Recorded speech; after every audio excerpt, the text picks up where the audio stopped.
Good morning, sports fans, and welcome to another edition of NDB Media's Sports Talk with the Guys, home of the Monday morning quarterbacks on Saturday. It's that time. Wake up, folks. Hide your kitties, hide your children. We are trolling the digital airwaves, and we are already receiving messages. So it is what it is, and I don't know what to say anymore because everything is posted and it's up, but technology is a stupid, ignorant, arrogant wench. So I just absolutely hate it this early in the morning. It is August 22nd, 2026, and it is that time again, folks. So welcome to Sports Talk with the Guys. Good morning, big dog. And yes, my cat is here. He wants his cat food, but he's going to have to wait. So it is good. Dude, get off my stuff. Thank you. I don't want your dander on there. I love you all. This desk is atrocious. Oh my God. Someone's going to have to clean it. Yeah, do I have the nerve to tell her? Yeah, not yet. Actually, she's already seen the office. So we shall see. The alarm's got to go, and the alarm went. So it is what it is. But thank you, everyone. Let's go ahead and go around the horn as we always do on this glorious, glorious Saturday morning. And we've got some information. There he is. We got a lot of stuff going on right now. So we'll see. Sorry, mijo. I'll feed you in a bit. Just mind your station. Yes, I know. I told you that. I did not get the other fan going. So I have to do that. I am getting all my ducks in a row. I know I'm going to be gone for about 8 or 9 days. I'm already getting the books ready that I'm going to be reading. A little bit of news in the NDB Media Network. As you know, Harry Potter will be returning to HBO over a 7-year period, and the new season begins December 25th, year 1. It's going to be an 8-episode run. We're going to be reviewing that here on NDB Media. And we are also going to be reviewing Star Wars Ahsoka, which will be starting in January as well. That's going to be actually, we're going to be reviewing Harry Potter on Monday. So Monday Night America is going to be taken up with the Harry Potter review. On Sunday night, we're going to be reviewing Star Wars Ahsoka. So looking forward to that. And head on over to the calendar over at ndbmedia.net. Yeah, we got a lot of stuff in the works on the calendar, but you know what that means when I say in the works? It's like it's up here. That's it. Nothing else. It is what it is. So it is all good in the hood. And like I said, let's go around the horn right here. And weather this morning is 70 degrees. It says 68 in the remote sensor outside. In here, it's 78. No, look, dude, I appreciate it, but no, you stay there. Stay there. We'll feed you shortly. And there is no rain in the forecast. Oh, my word. Is it really going to get to 99 today? Yep. You're going to get to a low 72. Majestic. I don't know if he's majestic. He's just hungry right now. But I'm glad he looks like something. Well, I know. I just told you to back off, right? And I'm going over to you. It's going to be 99 degrees. I don't know if we're going to Disneyland tomorrow. It is. It's going to be warm. It's going to be cooler over there, but still, yeah. I have bad news for my kitties. They've been in my garage, and that Canela, she's been destroying everything. And I know she's a fraidy cat. I know she has issues, but I'm really, really getting tired of having to deal with this. And we're going to have to close the garage. And, well, it is summer, though I guess they can go wherever they want, right? We'll see. So I'm complaining. Got a lot of stuff going on right now. Feels like it's 70 degrees. The wind is heading to the southwest at 1 mile per hour. Humidity is at 68%. And, yes, you can feel the difference out here. It's been rather muggy the last few days. I went out to Barnes & Noble twice yesterday, and this mugginess was a bit comparable to East Coast mugginess. But unless you've had East Coast mugginess, you really don't know. So, it is what it is. And let me see. Oh, thank you for the text messages. You know, I don't know what to say. So it is what it is. It's been up there.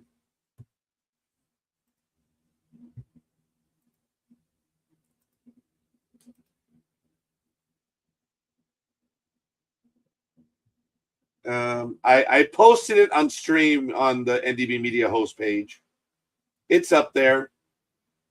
And I believe the big dog may have found it, which is really good. I'm glad because, you know, they say they eventually find the bone, right? Did he find it? Hola, presidente, ¿cómo estás? Well, I'm glad you're in a better mood than I am. But good morning, big dog. How are we? I'm glad that I found the link. Hey, it was only won, it, right? We won. Yes. I'm not going to let that one go, dude. I am not going to let it go.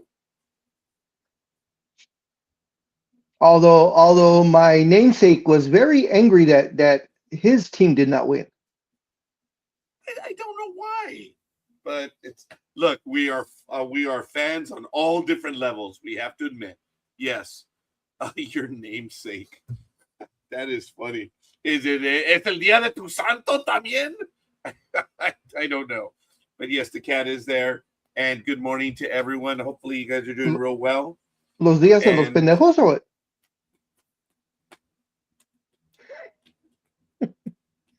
For my name day, you asked. Oh, no. Because you said namesake. Oh boy, here we go. ¿Qué pasó? I just got a text message from a client at 5:22 this morning, and they're being sarcastic. Wow. Need to hire a tax man. Toma! So, I find that terribly amusing. My I hope they're in the East Coast, and that's why they're texting you, not actually waking up that early and trying to take you. They are in the West Coast. They are on the West Coast.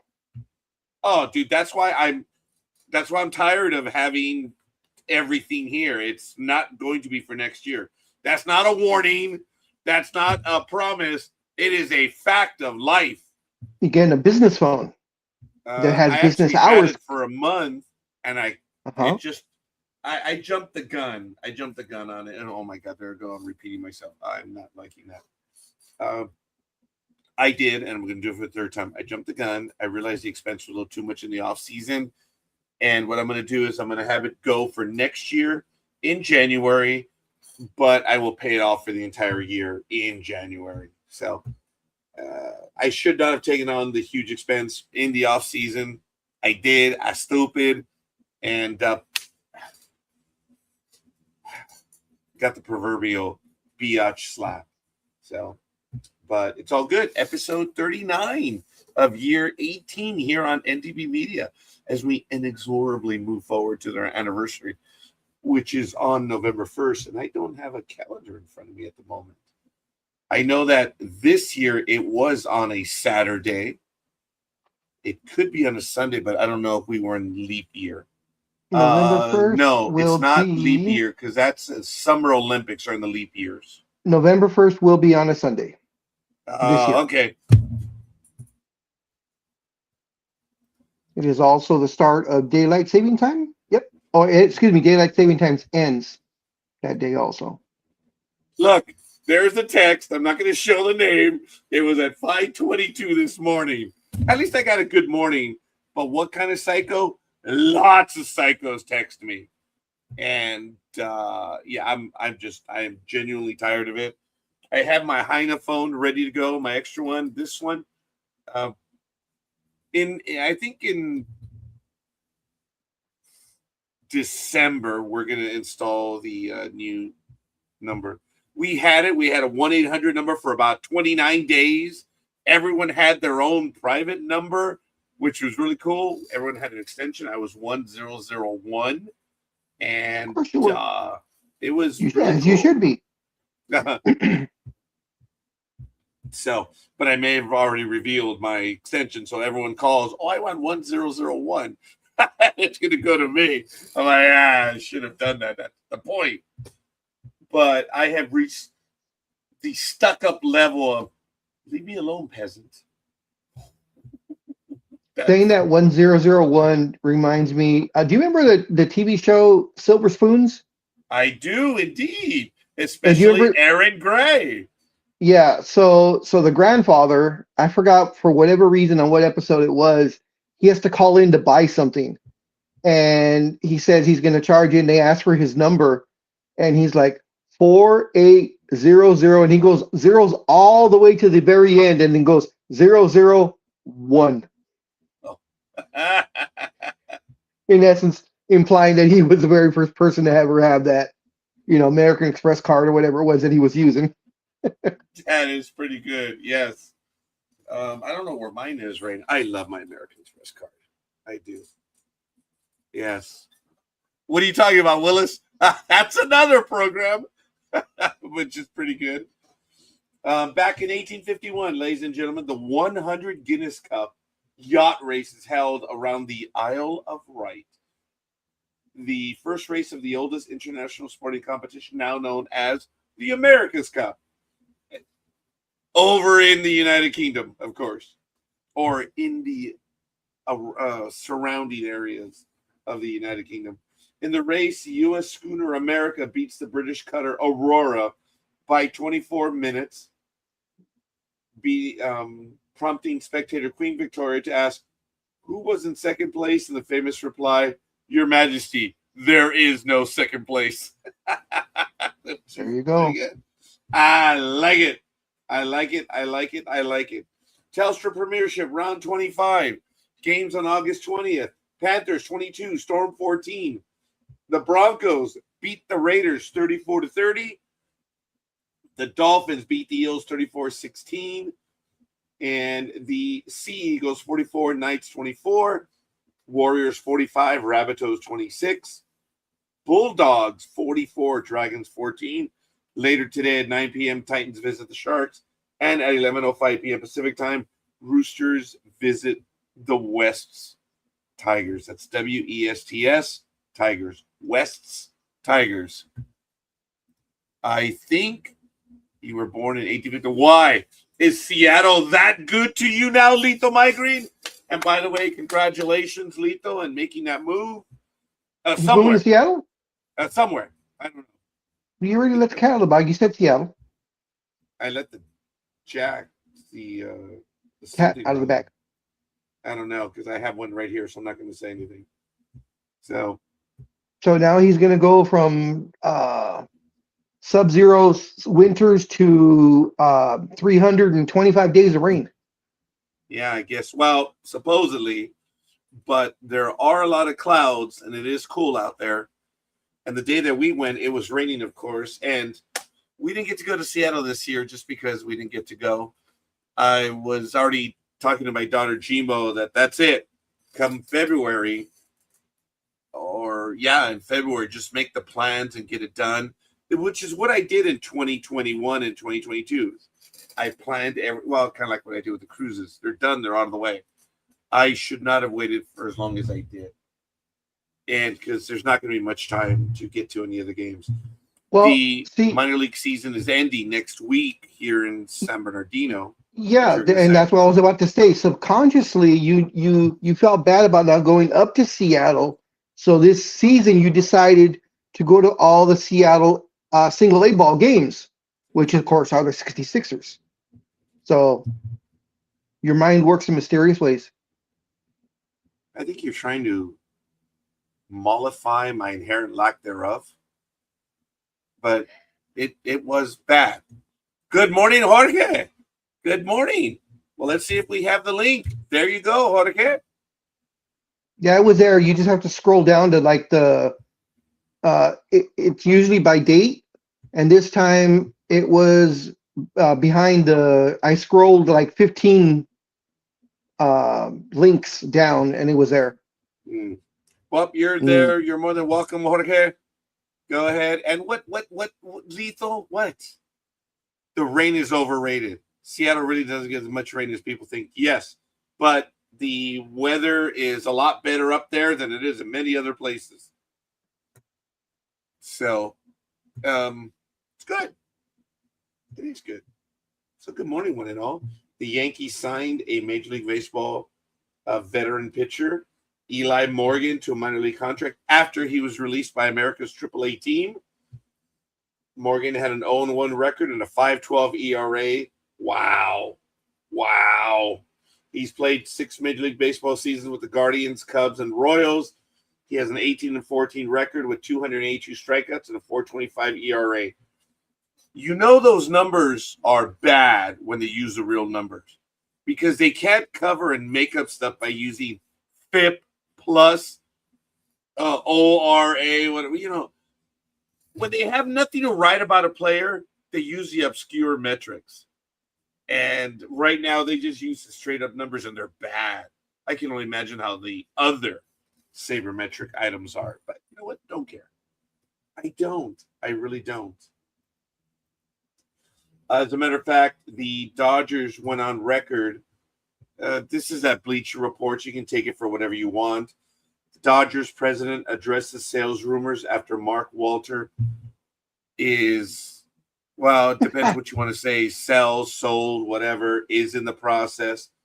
But the Lakers for the Wreckers. Now we're doing Optimus Prime. The Mark Walter, for the love of God, slow down. Mark Walter is in the process of selling the Lakers for a record $12.5 billion. So, Dodgers president Stan Kasten confirms the team is not for sale at the time of the article, which was about 2 minutes ago. And there are no plans to change ownership as per the time of the article, emphasizing the focus solely on winning. So, ladies and gentlemen, once again, I do want to officially say that NDB Media Group, owned by Jedi.tax, is going to put in an all-cash offer for the Dodgers right now. We will assume all the debt and everything related to the Dodgers, and we will come in right now with, this is an official offer to buy the Dodgers right now by the NDB Media Group. We are going to be offering all cash. We'll assume the debt, all of it. And then we'll sue Shohei Ohtani from time immemorial. We'll get Dewey, Cheatham, and Howe going, and we'll get out of that $700 million contract. Actually, he'll be gone on the change of ownership. Woohoo! So, hey, if he really likes Southern California, he'll stay. And if he doesn't, we will become rather litigious. I was doing the numbers this morning. So, NDB Media will be offering $158,000 for the Dodgers right now. All cash offer. We can do it right now. Today, it's official. NDB Media is willing to purchase the Dodgers for $158,000. I got a few pennies. I was in the bedroom this morning. I could have added them to the offer, but it's feeling a little lazy. So that is no. We had a $1 million offer for Paramount Pictures. Remember, that one was several years ago. That was the highest we've ever gone, and I was involved with several people on that one. But these are genuine, real offers. Laugh all you want. I have formed a meet. No, there's no one. It's just me. The Paramount people, there were 4 of us, and I was going to be the operating owner. That's the way Scorekeeper operates.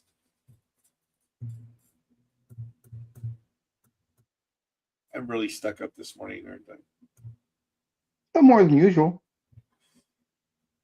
That's actually a bit of a disappointment. It took my office manager about 6 hours before she flipped me off. So I was a little worried that my skills were degrading. Yeah, you weren't doing your job that day. Apparently. So what did you think? We went to visit. We were watching that game as well. We went out. We were at Barnes & Noble from 7 to 9. And then we went to Applebee's right there in Montclair. So my daughter, Gmo, had her big old Samsung pad there, and we were watching the Mariner game, so we saw that one. That was cool, and we were also watching the Dodgers on the big screen, and it was kind of cool. Dude, I ended my day at close to midnight. So when my alarm went off this morning,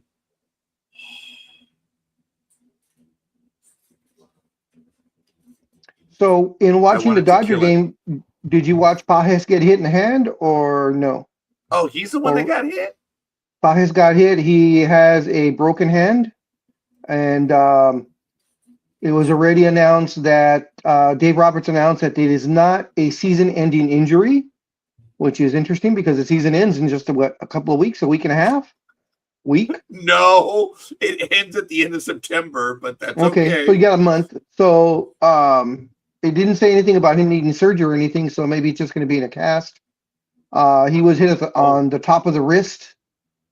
He took the base, was got all the way to third base before the 3 outs were concluded. He then walked off the field and was immediately replaced by Kike. So Kike took over in center field and I guess got the x-rays later on that night or while the game was going on in the back. So they do have that portable x-ray machine in Dodger Stadium. So it was then revealed that he did have a broken hand and he'll be out for at least a few weeks. Ladies and gentlemen, the name will be argued over, but it looks like Lethal Migrant and I have formed an ownership group, and the official offer is now $160,000, all cash for the Dodgers, all cash. So I thank you. It's going to be the AB positive Blood Brothers, the AB plus Blood Brothers, or something like that. So thank you, Lethal. I appreciate that. So the official offer for the Dodgers is now $116,000, all cash. I don't want to do any debt financing because, well, the Dodgers are already in trouble because of it. So, folks, it is really complex to know. Oh, AB Positive LLC. Okay, I like it. All right. I thank you, Lethal. So this is rather serious, and it is official today, folks. So, what the Dodgers have been doing is legal-ish up until you don't mention that where you're getting the money from is coming basically from you.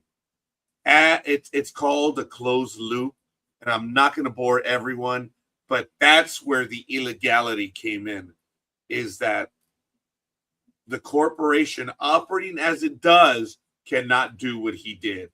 And that's where the problem is, because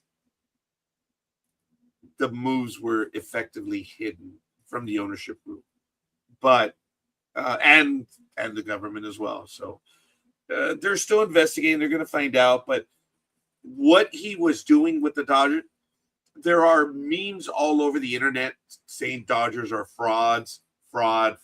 Well, in effect, the Dodgers are not frauds. They're not. It's we know where they are, and it's the owner that did some things. And I want to use the word chicanery, but it's not appropriate right now. Is it? Of course, the blogosphere is going to say that. I mean, they're simplistic people, so they're equating what Mark Walter is doing on the Dodgers itself. What he did to buy the team is one thing, but it doesn't take away from what the Dodgers have done on the field, because no matter how much he spent, and he could have spent $1 trillion to buy the team, they still have to perform. Look at the Mets. How long has the Mets been the top, salaried team, for 3-4 years now, and they suck. Sorry, Tanya. I'm sorry, Big Dog. What was that? The Mets what? The Mets suck a big one.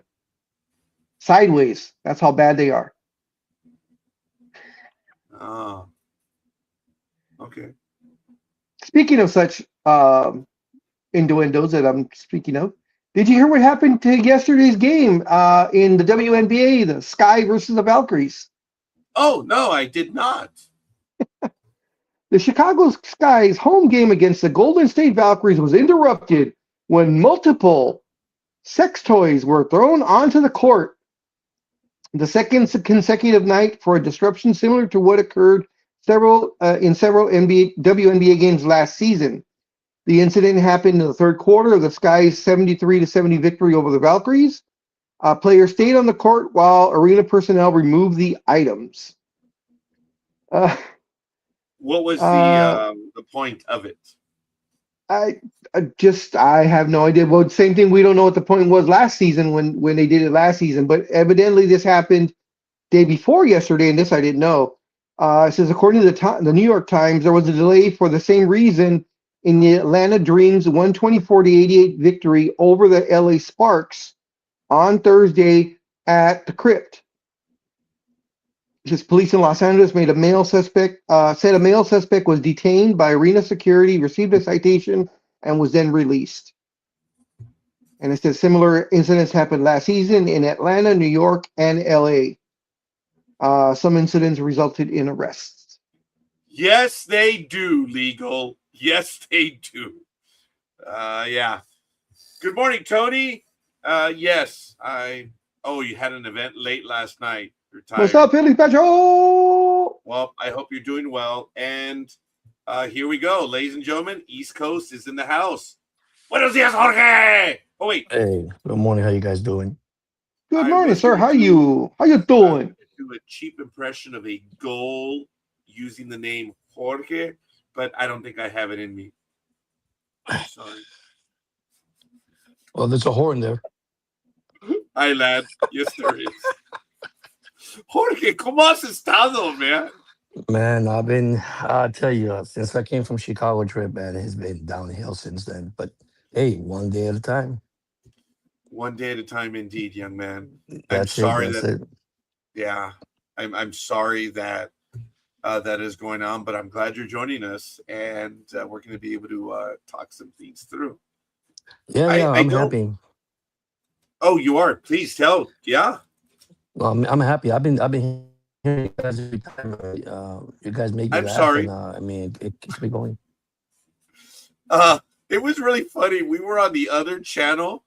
It was we were doing the ARC review on Trekking Across the Universe, and before we went live, or actually I think we were live, one of the guests said, this was before we went live. He said, I did some reconnaissance on you guys, and I was checking out some of your prior episodes, and the other host and I on cue, we're sorry. I mean, you had to do that. But it was funny where the other guy and I it was like, thank you, but we're sorry. That was funny. Be lazy. Call him George like they did with Posada. Ooh. I don't know, Jorge. I don't know if I have the wherewithal. But the word is chicanery, and it is appropriate. So, folks, I don't know if the big dog or Jorge will have any of the comments, but again, the blogosphere is being the blogosphere. It is being as stupid as it normally is. The Dodgers team is not fraudulent. It is the owner. The Dodgers, it's a Dodgers fraud. Even I was like, it was easy doing this on Facebook. Block, and you're gone. Anytime I see any site, I tell Big Dog, if they use 3 words and or if the stuff is stupid and it comes across my feed, I just block them. I mean, if you're that stupid, you have to go in my universe. And when they called them the frauds, well, okay, management has been rather shady. There are some shenanigans, as my daughter loves to say. Move them back to Brooklyn? Damn. Brooklyn would love that, actually. Yeah, you're right. Yeah, I think they would. But, hey, the Raiders won! Holy crap. I know it's pretty. They're looking good. But they won! No, they're looking good. I'm telling you, they're looking good. Yeah, the third-string quarterback is looking good. Yeah, Mendoza threw that pick 6, so. Yeah, well, he's a rookie, young guy. So's that Yeah. other guy who was in the second half. He scored everything in the second. I do admit, I think we were at the Ontario Stadium on Thursday, right, Big Dog? And somehow we Yes. found out the Raiders were losing 20-0, and we're just like, yeah, all right, move on. And then Oh all no, of a I sudden, didn't. I didn't know they were down 20-0. I didn't oh yeah, I didn't know the score till after I got home. oh Yeah, they were losing. They were losing big. yeah, Uh, somewhere somehow, and I admit I looked at it and I was like, oh, okay, whatever. Well, someone posted all fair weather fans tuned out when they were 20-0. I was busy at a game. So all the Seahawks wide receivers are hurt. They're just grabbing people off the street to play receiver now. Jorge, So, let's fly to Seattle because if they're taking anyone, you and I have a chance. I'm oh yeah, going to we get do. hit once and I'm dead. So, but I have an We'll take the insurance big. policy. We'll take the Go big ahead. dog as we'll take the big dog as a water boy. I never thought of I the could big do dog that. as a water boy. Hey, imagine I we're did. gonna need plenty of water. That's for sure. I yeah, we're going to, yeah, among other things. So, um, like I said, folks, last thought on the theme of the Dodgers. It's what the ownership group did in acquiring the money. They didn't mention, they didn't make the proper announcements. So I refer to it as a closed loop. In the financial world, that is very bad.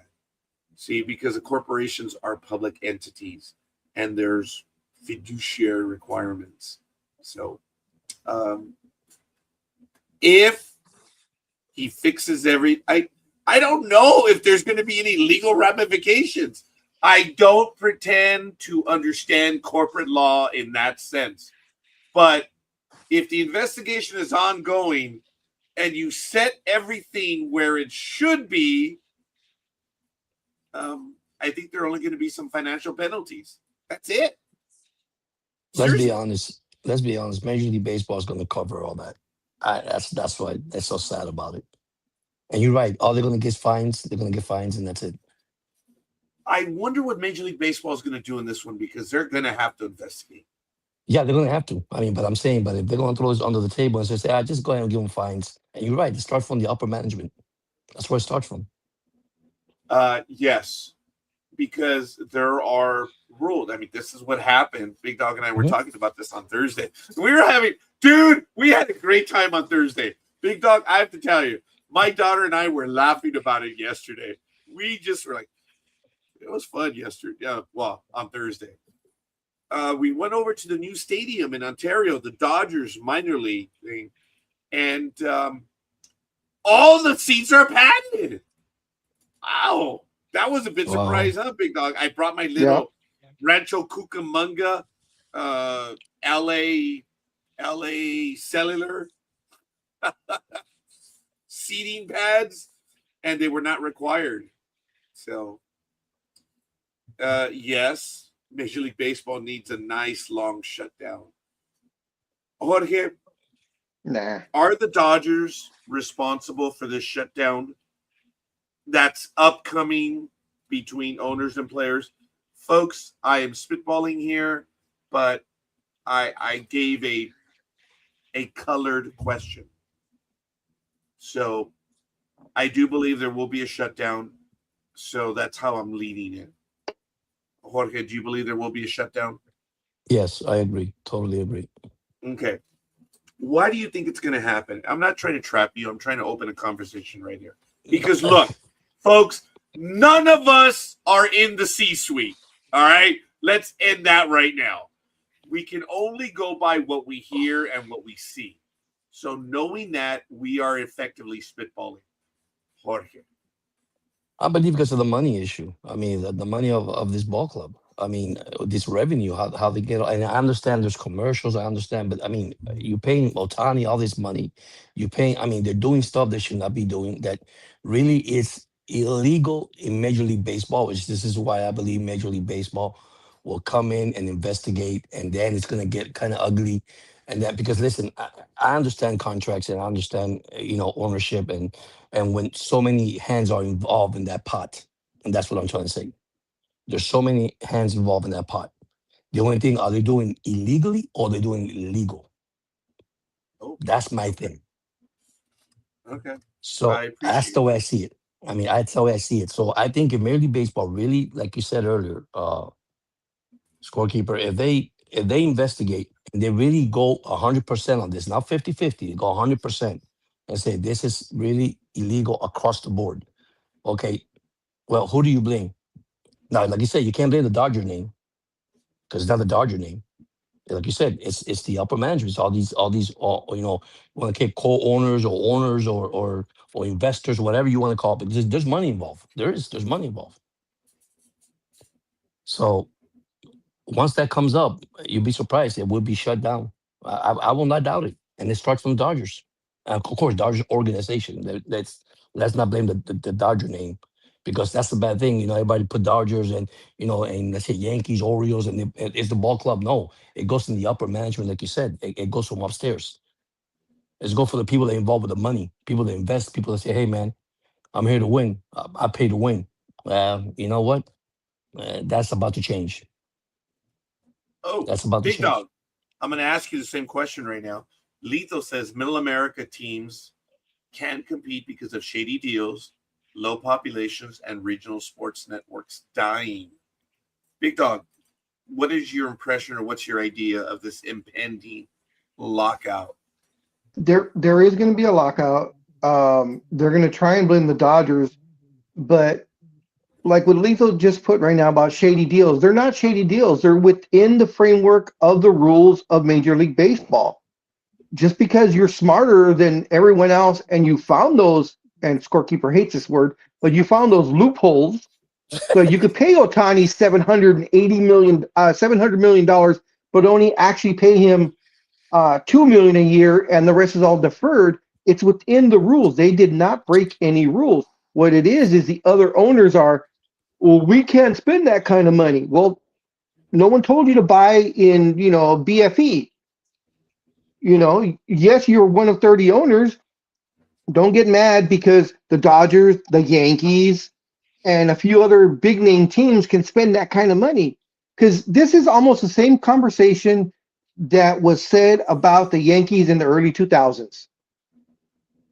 Same thing, Um, oh, they can buy anybody, they can do this, they can do that. This is just on a grander scale. It's uh, still within the rules. I believe, and I'm spitballing here, that Lethal was Mhm. talking about the money that they were getting from the insurance companies. That's where the shady stuff is going on. Okay. I thought he Yeah. meant more like the contracts and the all the deferments. Uh, uh, that's good. Once this stoppage happens and they put in the new rules, the the deferments of that grand scale is going to go away, of course. And of course, well, we've all talked about what they're going to do, what the NBA does with the salary cap. They're going to have a hard cap. Well, we're going to see Well, they're going to, because, excuse me, I take that. yeah, They're going to try and get a hard cap. Put yeah. it that way. This is, these players today don't have any concept what has come before them. Over the years, and before even Jorge joined us, I've talked about, and I just had his name, but that train derailed. So that's what I'm saying whenever I lose my train of thought. Like, damn it, that train derailed. So the Donald Fear, oh my God, that guy was way ahead of the game when it came to, putting it to Major League Baseball and leading the players to financial nirvana. But I like I said, I really don't know where these players are, how smart they are. Just look at the ABS system. Early in May, I had said, yeah, these. I know this is going to come across as insensitive, but I said the batters, especially from the Caribbean, should not be challenging ABS. Remember, because they were wrong all the time. How the hell can you get a free swinger to make a call on ABS. The joke before many of this audience came into being is, and Jorge knows this, Big Dog knows this, that a lot of free swingers from, I'm talking about hitters, either way, a baseball, damn it. I'm talking about that. I know, I had to put those qualifiers in. They said, you can't walk off the island. You have to hit your way off the island. It's a simple understanding, and everyone knows that. You've got to hit your way off. So these guys are free swingers. And if you look at it, they are bad when it comes to judging balls and strikes. And look at the guy that got suspended a week ago. I was talking about it. He cannot appeal ABS calls anymore. He's done for the year. Oh, yeah, yeah. The strike was right down the middle of the plate. And he appealed it. Like, oh, my God. So, a lot of stuff going on. It is what it is. Everyone loves Bobby Bonilla Day. Getting rid of deferments would be upsetting. I don't know if they're going to be able to do that because, again. And that's what I was saying. They're not going to get rid of deferments. They're going to get rid of the outrageous deferment, like the Otani case. You know, that type of deferment where you're deferring 90% of the salary. That I think they're gonna try and get rid of. There'll still be deferments, but not on that grand of a scale anymore. Oh, by the way, I had a meeting with Dewey Cheatham and Howe, our lead attorney, Mr. Heffelnickel, and we were discussing the California case against the Dodgers and the deferment. So remember, California is making a case, the Franchise Tax Board is making a case that they have to pay taxes on it now. So, talking about Mr. Otani or the Dodgers? Mr. Or both? Otani. Well, it's going to be both, actually. So, here's the thing. Since he hasn't been paid the deferment, but it is already. See, guys, before the contracts would end and then they would get a deferment. Remember, that's how a lot of these happen. So it's easy to figure that out. But the deferment was actually put in, and it was such a huge amount, and it's due upon termination of the contract. The Franchise Tax Board is saying, oh, wait a minute, this is part of the contract. So, and I'm going to share. I had a meeting with the staff, and I said, there's a troubling issue that happened over this last year. The IRS won a significant court case versus people and the profession, and indirectly people. The IRS, if they find any criminal stuff, they can go back to the day you were born. And they're going to work that in with the Otani case, because where the money came from illegitimate sources. This is a stretch, but I believe California is going to work it in there. All the management chicanery. So I know it's way out there, but I believe California is going to work this into the case. That's like, yes, but the origination of the funds, the intent. So the IRS won a major ruling saying they can go back from day one. I've been telling my clients for 39 years, how long should I hold my documents? Well, the IRS, if they find something criminal, they can go back to the day you were born. Other people have said, no, they can't. Read the rules, but okay. Anyway, so I alerted all of my preparers, pay attention. Just pay attention. That's it. So the way it's written right now, or the way Otani's financial people understand it, is so he won't get so heavily taxed under California law. Before the deferment starts, he has to move to, let's say, Texas or Florida and take up residency there. And then there will be no state taxes, correct? The way it is right now? Well, or the way they understand it right now, excuse me. We don't know. We don't know what their Okay. thinking is. But that's what a lot of people think right now is that all he has to do is move. No, because that's the problem. The deferment was part of the contract. So that's, and I said this last year, California has a case to make because deferments are usually done after. This time it was actually part of this contract. So California has an argument to make. This is going to be significant in the sports world as well. The ramifications from this. So it's just a little entertaining. It's kind of fun to see how tax law is intervening. And yes, Big Dog, it is assumed that you have to pay taxes on it when it's due. So when did you earn it? See, that's the problem. When did you earn it? Not necessarily when it was paid. When did you earn it? So, and he, from day one, he has been earning $70 million a year. 68 is being paid out later. So Yeah. Well, I mean, professional sports players, I mean, their taxes are so convoluted and complicated since they play in every single state. They have to file taxes from that state or get taxed on each state separately. So, I mean, it is crazy if you are a professional athlete, what you have to go through to make sure all your taxes are paid properly. Folks, there are municipalities that a lot of people don't know about that tax entertainers, sports people. Yeah. If you're here for 3 days, they're getting a bit of it. Yep. LA City gets 3 days of everyone that walks into town. That's crazy. And I believe others have it as well. I just know LA City does. I don't know if Anaheim does. It's too poor to look into it. And I'm not going to look into it. I do know that LA City does tax individuals.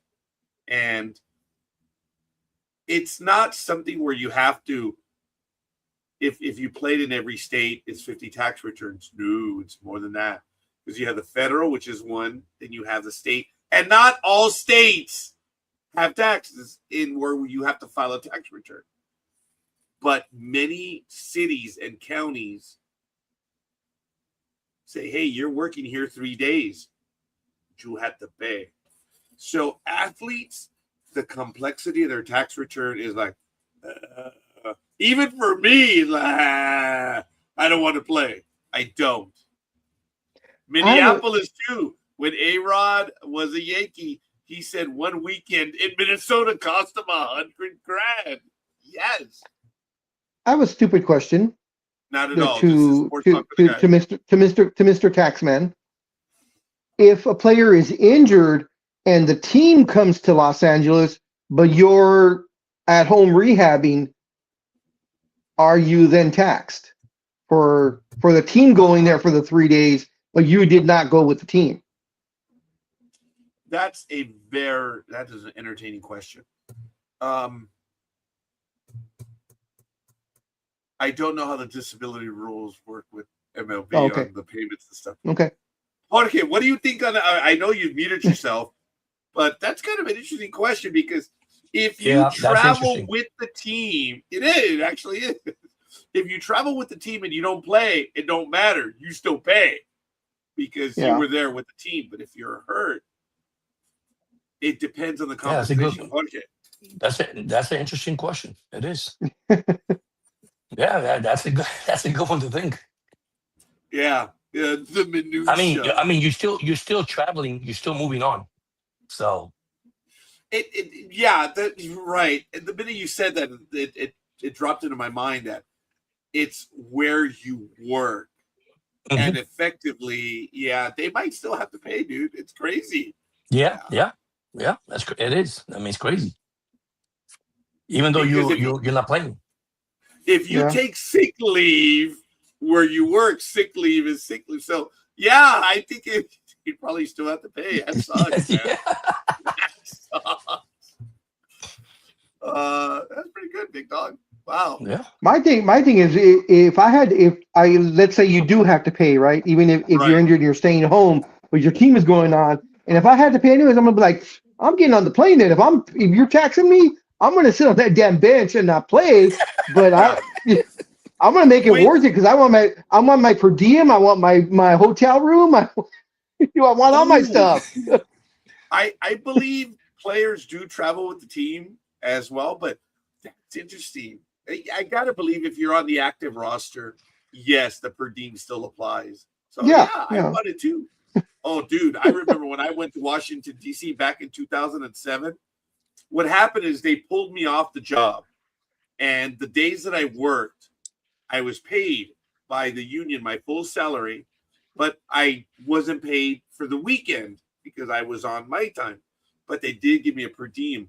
All I know is that when I got home, because it's a union thing, dude, you get food at the union hall, you get food at the hotel, you yeah. get food. I came back with money. I was like, ooh, I like this. So I loved traveling for union business. Oh God, I loved it because I don't spend a lot of money on expensive places. Carl Jr., baby. Carl Jr. Yeah, Jorge, you don't have Carl's Jr. You have Hardee's, right, over there? Yes. Yeah, Yeah, Hardy's. they're Hardee's is that way. Yes. Yeah, Yeah. Hardee's is owned by Carl's Jr., but Carl's Jr. is much superior. Wow. Yes. It's the same thing. They just change the name as you cross over the Mississippi. That's it. Anyway, Right? yeah, It's just yeah. like what is it? Dryer's ice cream. It's Dryer's ice cream here, and I forgot what it is on the East Coast. Really? Yeah, they have a different name. I forgot what Dryer's is over there. Is Oh, it Dairy Queen? No, no, no. It's let me see. I'll check it. can't Now that be I said that, I want to Briars, find is out. it? It's not Briars, Or is it? or well, Briars or Dryers. Well, one of them they have a name as you cross over. Oh, Well, okay. Dryers is over here. Uh, Dryers. Dryers. Years ago, Dryers every week would call Sister Rose at the Eucharistic Missionary Sisters and say, we have ice cream to donate. And my brother would take his custom deluxe 1981 pickup truck to the plant in Commerce, and they would put all this ice cream in the back of his truck. And we had to go and donate it in the communities because it's ice cream and it's going to melt. So we would do that. And I was just so shocked at the amount that Dryers would donate because it's not that it's melting, it's that even by their standards, it has a shelf life of so many days. Yep. So they would say, okay, well, we can't do what we normally do. We're going to donate it for the community, and we did that often. This is when I was in middle school, I think. It was kind of cool. So Big dog. so Dryer's ice cream on the East Coast is called Eddie's, Edys, Oh, or Edy apostrophe s. Wow. that is a small victory. In Minnesota, they're only valid for 4 years. In California, sometimes they can only be valid for 1 year because they have a cycle. I guess California's female, but that's neither here nor there. And the reality is that for most people, a California license is 5 years. I believe an ID is anywhere from 5 to 10 years. But did you guys know that in Arizona, a driver's license is 30 It's like 12 years? years. Oh, it's 30 years. Yeah, yeah, yeah. Melissa still has Now, her Arizona driver's license. okay, I don't know if it's still in effect, but I've had clients show up with a license that's like 12 years old and they're in their 50s and it's like their high school picture. That's funny. Wow. So in Washington, 8 years. Wow. That's, yeah, That's crazy. 30 years. that is a small victory. What is it where you're at? Okay, for me, my license renewal is I've been on a 5 year plan. Call me a socialist, call me a commie. People probably don't know what I mean by that. The 5 year plan, right? Yeah, that's right. Well, Oh here's my God. between 7 and 10 years, depending on the age. Believe it or not. Oh wow. Really? Yeah, yeah, yeah. I remember my grandmother get her ID from California, and it was 10 years for the ID. But she was already a retiree, I believe. So, because I think I my wonder what daughter, my youngest, go ahead. I wonder how long it is in New York. That'd be interesting. Roz! Roz! But you know what's smart? If you do it online and you renew it, you get it for 10 years. But if you go personal, they do all that retesting again, the vision and everything. Really? Oh Yeah, no, yeah. me no likey. No, me either. I go online and I renew it, and they send me one online, and I get it back, and I'm good with it. My next renewal, I believe, is in 2029. So the last one was 2024 and then 2019. That's why I've been on the 5-year plan for several years now. I think mine is 32, Oh, 2032, something like good for that. you. Yeah, yeah. The standard New York State driver's license is valid for 8 years. Oh, What? Thank you, Google. Yeah. Lethal. Sorry. Just as you said that, Big Dog, he posted it. Ah, It's only California that readily screws their drivers. We have well, a there's so many drivers. population. Also, there's also Yeah. so many drivers out there too. So they want to make money. I That's it. mean, we have like a top 5 worst freeways in all of the U.S. Volume because the roads in LA County are some of the best anywhere. And even though I'm a retiree, the roads in LA, I'm still proud of that crap. I am. And Big Dog will tell a story that we respond. In county, our roads are better. Big Dog, realistically, you lived in the county area for a long time. The roads Mhm. are generally better in county areas. Oh yeah, definitely. Yeah, I appreciate that, Big Dog. That's from a private citizen right there talking. I can Now- see And that it's here. funny. It's Okay. funny living in Riverside that I've the last 10 years or so, and when you change over from one city to another, you can tell when the city Yeah. you can tell when one city ends and one starts, because all of a sudden you have a great street, and then all of a sudden you cross over the bridge or whatever, and the streets are crappy. Yeah. I mean, No. you're like, oh shit, I'm in the next city now. I'm in Mobile now. I was telling No, Big not. Dog that as someone wrote in when it was a topic in the LA Times or whatever, and they would talk about LA roads are horrible, and they were talking about LA City roads, and they would use it interchangeably. And I always wrote into the editor, nah, that's LA City, you boneheads. I challenge you, because we do have a maintenance contract, and we're our roads are better. But anyway, Jorge, I cut you off. No, it's okay. I mean, I've been here 20 years. I call this road here in Georgia Armadillo Road, because every time you every time you drive, you got a bump. Boom, boom. I say, oh, I killed an armadillo. My wife says, really? I say, oh my gosh, that's how bad it is. Damn. Yeah. And Jorge, just to let you know, Jorge, if you ever want to get on Scorekeeper's good side, tell him he was a city worker. His face already. There's that poker face of his. Oh boy. Hey, Big Dog, we won on Thursday. Yes, we did. And you know who Actually- also you know who else also won on Thursday? Go ahead. It was I mean, they barely squeaked it out. I mean, it was such a close game. But the Brewers, barely squeaked one out against the Mariners that Thursday night when they won 22-0.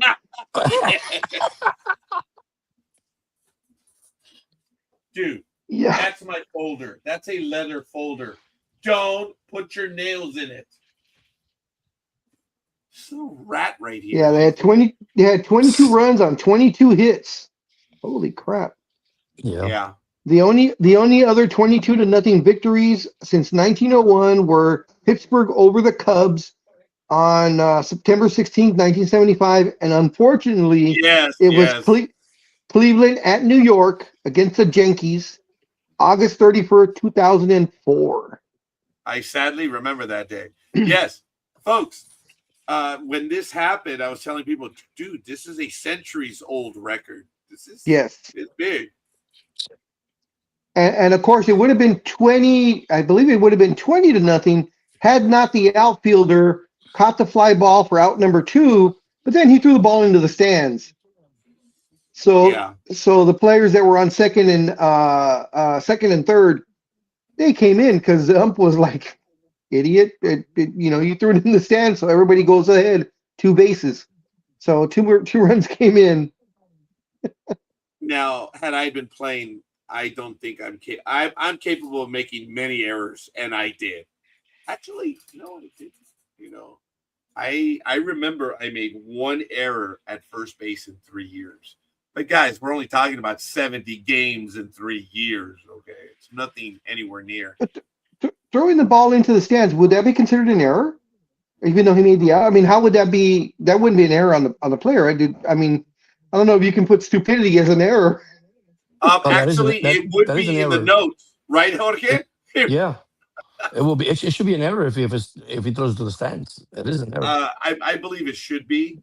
Yeah. Um, my Yeah, daughter Gmo I have to is look that really up now. getting into understanding baseball a lot now, I've noticed and that. I've noticed that. yeah, I it's funny because Big Dog is a few seats down. He's like, "Will you shut the hell up, scorekeeper?" Oh no, not at Um, all. I'm very critical of baseball players, huh, Big Dog? I in my world there are more errors than there are hits. Does anyone know why? As Because a the way you former score it. pitcher, as a former pitcher, Mhm. a hit will lead to an earned run. An error will be an unearned run if it comes across. So Mhm. I'm a former Peabody shooter. Of course, I'm going to stand with the pitcher. Of course I am. Come on, boys. Anyway, it's 7:02 a.m. Good morning, ladies and gentlemen. It is 7:02 a.m. Pacific time on August 22nd, 2026. This is Sports Talk with the Guys, home of the Monday Morning Quarterbacks on Saturday. It is the Saturday Morning Extravaganza. And we already have likes from Sonia Robles and Tony Konopka. Thank you, one and all. We appreciate the love. What about Like, me? follow, I was the subscribe. first one. I gave a love. I gave a heart. I only have Sonia and Tony today. Well, that sucks. It 'Cause I does. put it in before. I put it in before the episode started. Did Yeah, So me you too. maybe do that's why. another episode, or did you do it on YouTube? Yeah, No, YouTube. I Yeah, did it I put on it on Facebook. Oh wow! Oh I put whoa! I Oh put I wow! did You mean I did it Facebook? on I did it on Facebook. Bookface. Bookface. Facebook. Yeah.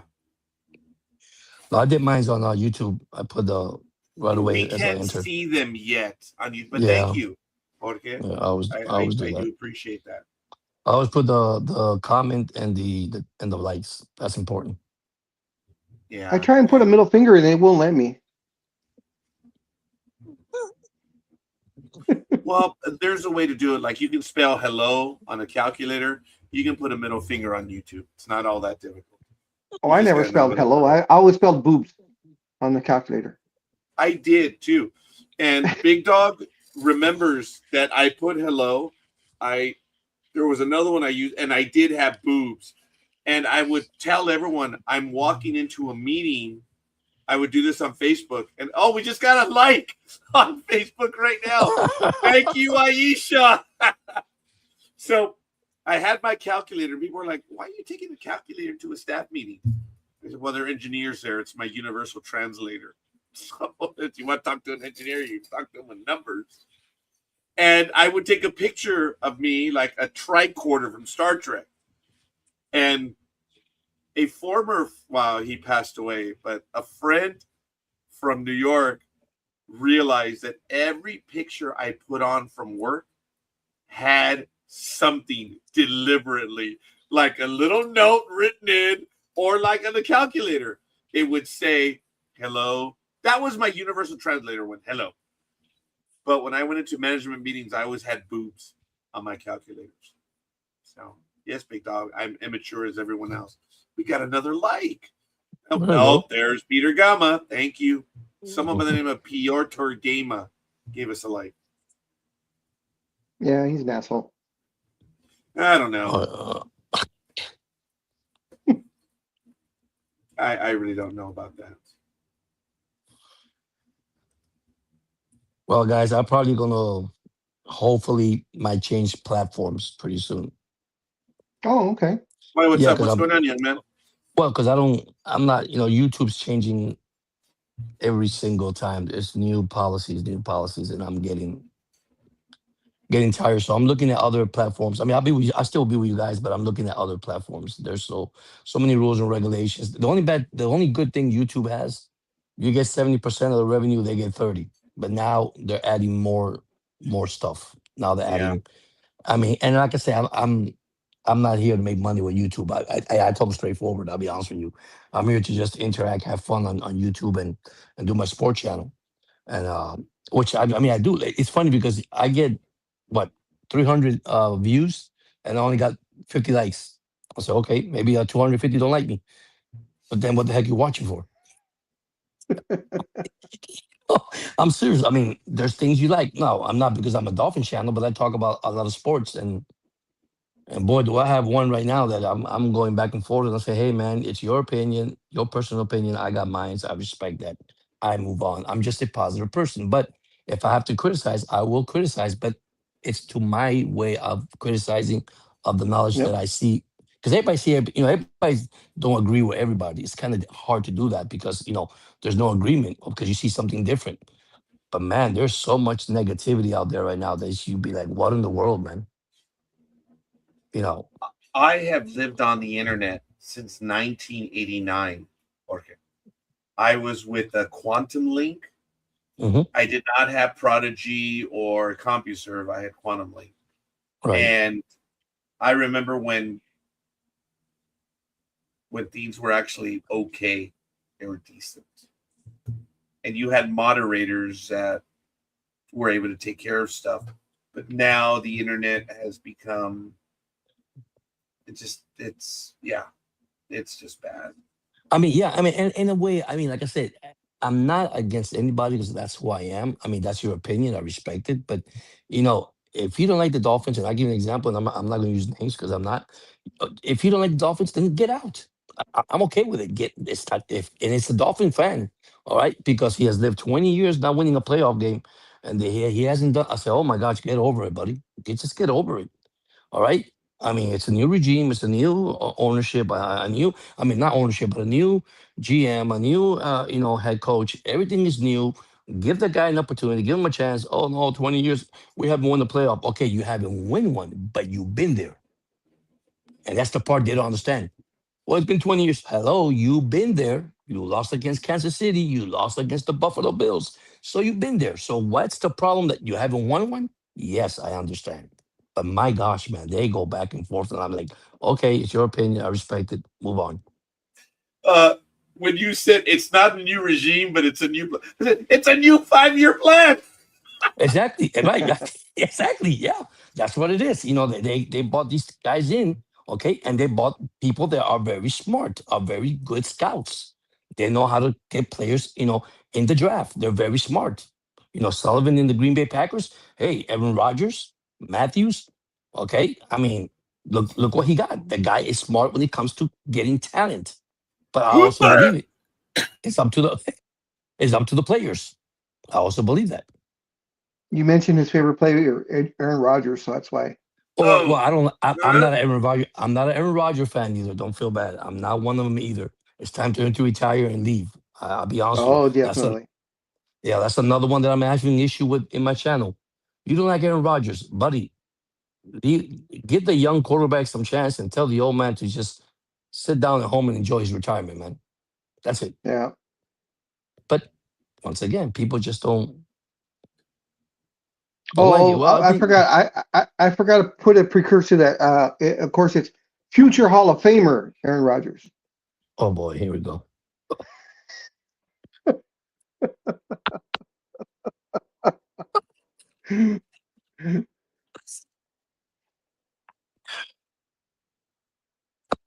Yeah, Rodgers should have retired about two seasons ago. He he's tarnished his legacy these last couple of years. That's it. He did. He did. I mean, he's a very selfish individual, and people get mad when I say Oh that. yeah, yeah. His ego is all the way up there. People don't hate when I say that, and it's so true. It's leave the young quarterback to play. Get your butt and sit home and enjoy what you call that. Remember, he used to do the double check thing on the Oh insurance, yeah, yeah. State Farm. Yeah, yeah, stay home and do that, or get a freaking job with a State Farm. Well, notice if you give him a script, he's good at it. So, but when you make him think, okay, I'm gonna vomit again. I apologize. Yeah, I'm sorry, selfish individual, very selfish. I'm sorry. That's why. That's Yeah. how I feel. Ugh. What he should have done, he should have retired when he won that last MVP award. That's it. Was it 3 seasons ago? Yeah, he should have Mhm. went out Well, on top there. But because he won that MVP award, he's like, oh, I still got it. So I'm Yeah, gonna go sign with Pittsburgh now.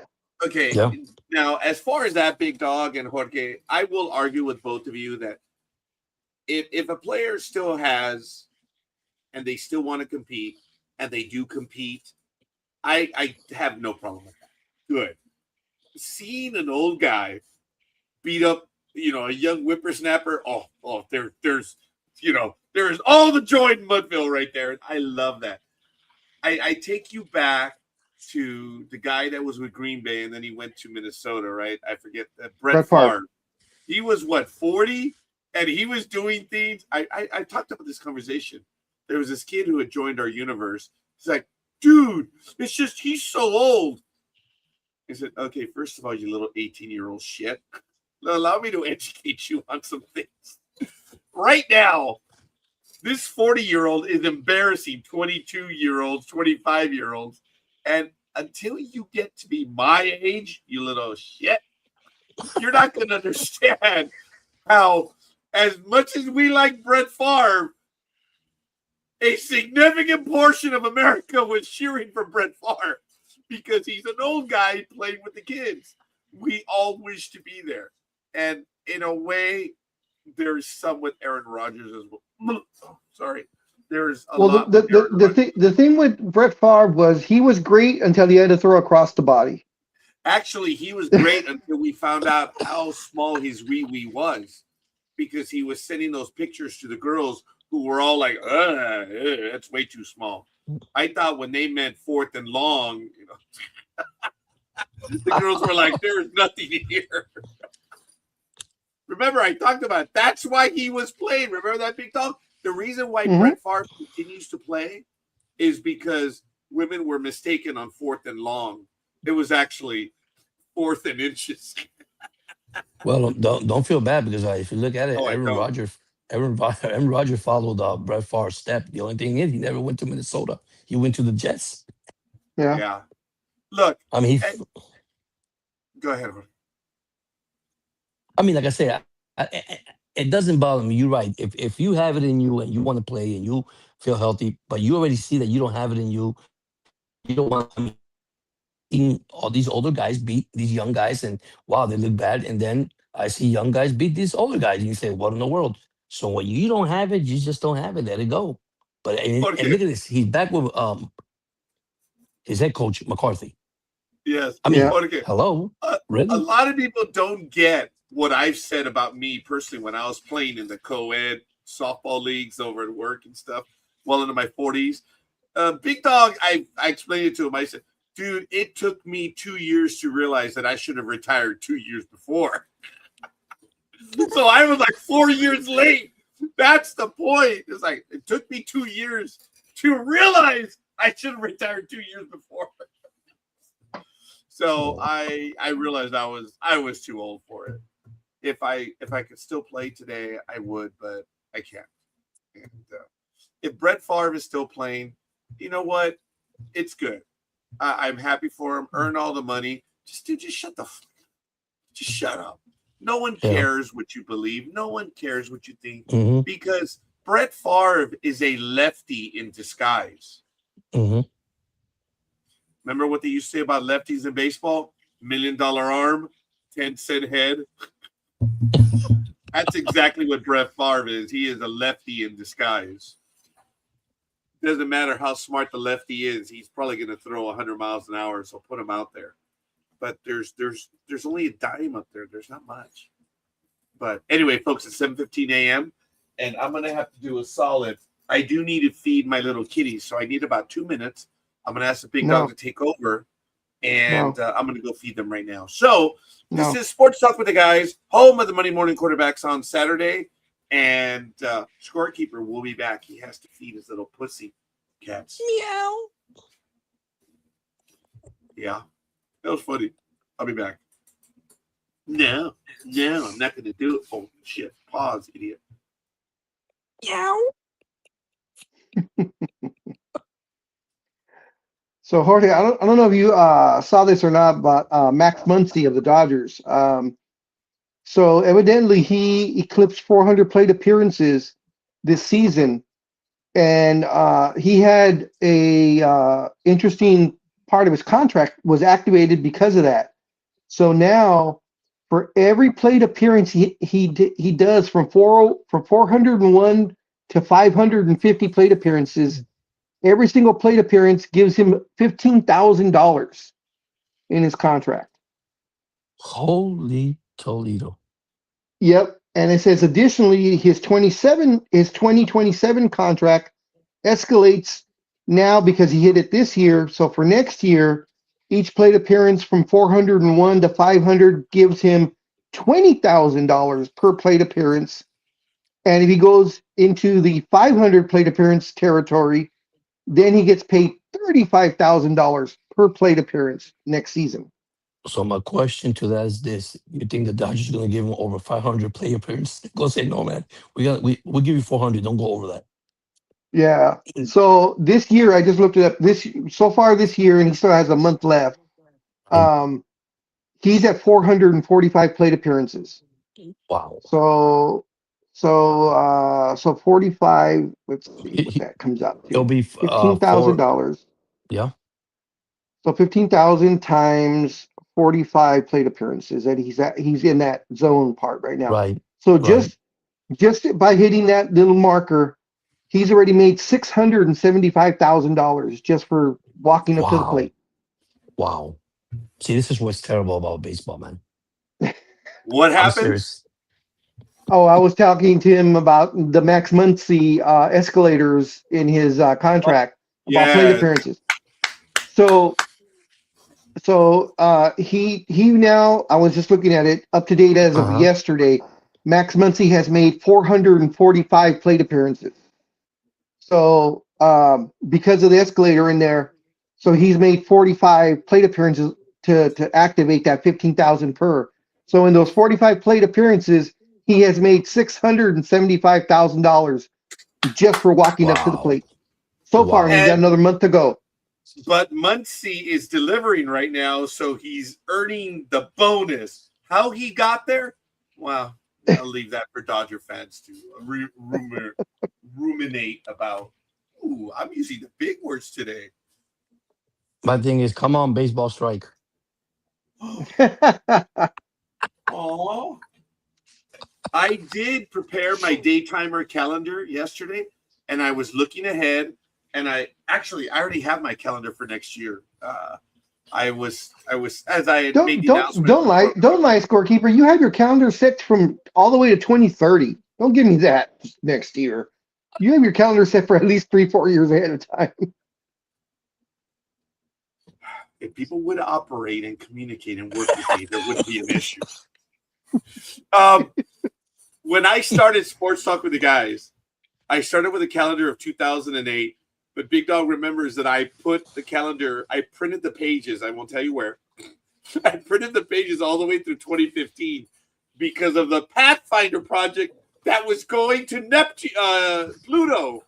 And I was like, well, that's an important date that we need to have on calendar.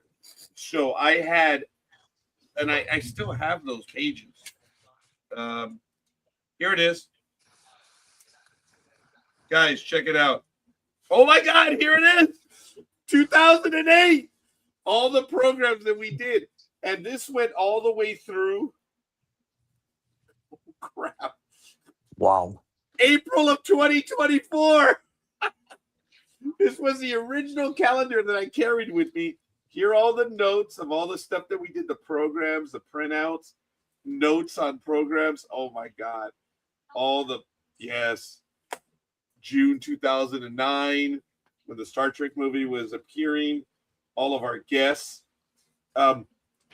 we had so many programs on the network that I was growing in such a way that I asked Big Dog to assume our Western regional operations, vice president of West Coast operations. And then Cliff Zier had become president of East Coast operations. On the date I announced it, on a Saturday night, these two blokes were on a program that was on a competitor's website. And I showed them, what the hell? I just named you characters. Heads of West and East. It was funny. You remember that name, Big Dog? Yep. But it was AJ. Jorge, He wasn't a competitor, but it was still Jorge, damn funny. if you ever want to see Scorekeeper lose his mind, hide his notebook Oh my because he gosh. writes everything down. No. You lost it that one time. You were freaking out. This was like 2 years ago. Going to do that. We are not. I don't know. No. See, look, he's already getting anxious just talking about it. See,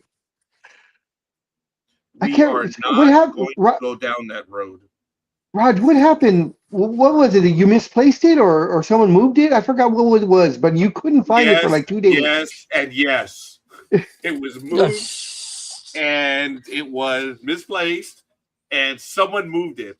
It wasn't done on purpose, but it was the easiest way for me to lose weight. It was. Scorekeeper was losing his mind. Well, it's gone now. So it's because in 2022 is when I determined that if I didn't write things down, I was forgetting. And I remember informing management that I need to let you guys know that I'm noticing a degradation in my way of doing business. And I'm like, okay, so why'd you tell us this? Because I need a day timer paid by you guys every year. Oh.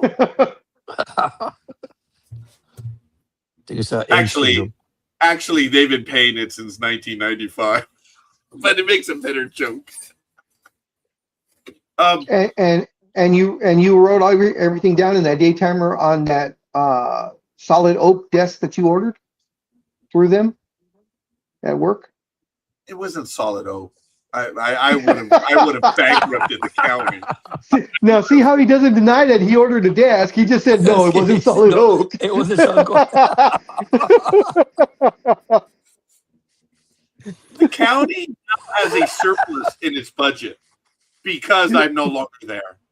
I was notorious, man. I bought everything. Wow. I did. We needed materials to function. And there was never a question of us not doing the job. It's just, I had a division head one time walking. He says, "You just don't go cheap on any of your purchases." I'm sorry, Mr. Cadena. There's a bunch of white noise. I didn't hear all of that. I actually told my division head that. I didn't hear what you said. Even as a joke, I'm a senior clerk. Telling my division head that's actually, he was the one that came to my desk at Alcazar, and I really thought I was going to lose my job. Remember, Big Dog? Someone gave me that parking sign one, which I have here. It says, okay, I'll show you. I had this on my desk. We can't have this. Well, we couldn't have it today. Let me get it right here. I love this. Because people would always go to my desk and steal stuff. Someone bought that for me. And I had it on my desk. No trespassing. Violators will be shot. Survivors will be shot again. Okay, and it was right there. And the division head, no, he wasn't a division head. He was a deputy director. So he was pretty high up the food chain. He was like 1 or 2 away from being director. You know, he's pretty high up the food chain. And he comes over to my desk. He says, "Oh, hey, that's where you work." And he sees the no parking sign. I'm like, I'm starting to hyperventilate because a division head can't get you fired that easily. A deputy, yeah. And I'm not talking about law enforcement. I'm talking about assistant director stuff. He's looking at it, and I'm like, I'm already swimming in nausea because I'm like, oh my God, I'm never going to hear the end of this. And I can see his eyes reading, and he says, "Huh, that's funny." That was it. I'm like, what? It was good. Wow. Yes, I got away with it. Well, in the 90s, I've told this story many times. I had 2 cork boards in my office. The one closest to the window is the one that had all the dirty jokes on it. The one that was a little bit closer that everyone would see had the memos, some funny things, whatever. Well, when the division heads would bring the deputies, they would come by my desk and they would look at what was posted because I collected the joke. For those of you that don't know, pre-internet, all the jokes went by paper. Remember that one, we older Yeah. folk? All the Big folks, dog? yeah. All of them went by paper. So as they came across my desk, I was like, yeah, okay, whatever. So it got to be, it made the wall. And I was humbled by that. He says, hey, dude, that was funny. It made Roger's wall. So they would bring the people as a joke to see. And I try to have funny stuff on my wall.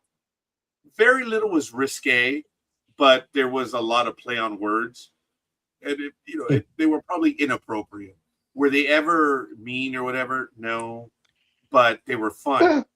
But in today's triggered world, I couldn't pass probation. Wow. I cannot. That sign would never fly today either. Oh yeah, this would not fly today. No. I take that. Well, hold on. I take it back. That sign won't fly in Southern California anymore. You post that up in Mississippi or Alabama, off, no problem. Oh, I didn't see this one. If you finish your year weighing more than your batting average, you should have your salary cut in half. Looking at you, Cal Raleigh. Oh my God! One of the best ongoing jokes we had over a 4-year period. CC Sabathia. CC Sabathia. Yeah. It was. We would make a bet as weight. Yeah, what would be more, his ERA or his weight? What would be more? And then of course that one season we laughed our asses off when they said they had to add pinstripes to his uniform because he was getting too fat. Yes. And then CC Sabathia got hurt. He had his stuff. And when he was starting new, he said he was famous. He loved the Happy Meals at McDonald's. It's obvious. The guy was girthier than me. And so when he had the off year, this is another thing that Sports Talk with the guys did. Well, namely me. I said, CC, I need the 98-mile-an-hour CC Sabathia back. I will pay for your first 10 Happy Meals. I will gladly donate to the cause. I need you to be a fat ass again. Because he had slimmed down a lot, and it was good for him. It was. Yeah. But we love it here, huh, Big Dog? He's a big guy, too. He's a tall guy, too. Yeah, he is. Yeah. Yeah. And he is a guy that I remember, he said he's never worked a day in his life. He never had a job. He never mowed the lawn, never did any of that stuff. He always played sports. I'm like, wow, that's a rarity to never have known what it is to have a 9-to-5 job. Wow. Yeah. That's crazy. Very few people. Well, I don't know of anyone that can say that. So my daughter asked me on Thursday night's game, among her other questions, is can a major league team call up a player from single A? Like, how soon could they be playing in the game? Well, they could be playing in the game as soon as they can get there. Would they call up players from single A? No. Have they? Yes. How often, Jorge? Seriously. That is the rarity of rarities, right? Yeah, that's rare. But has it happened? Yes. I was going to say, because if they're in the minor leagues and as she said, can they call someone up from single A to the pros? Yes, it happens. But if you're that good coming in, you're not even going to see single A or maybe not even double A ball. They'll put you right into triple A. I didn't tell her that, but you're right. I did tell her there are a few players.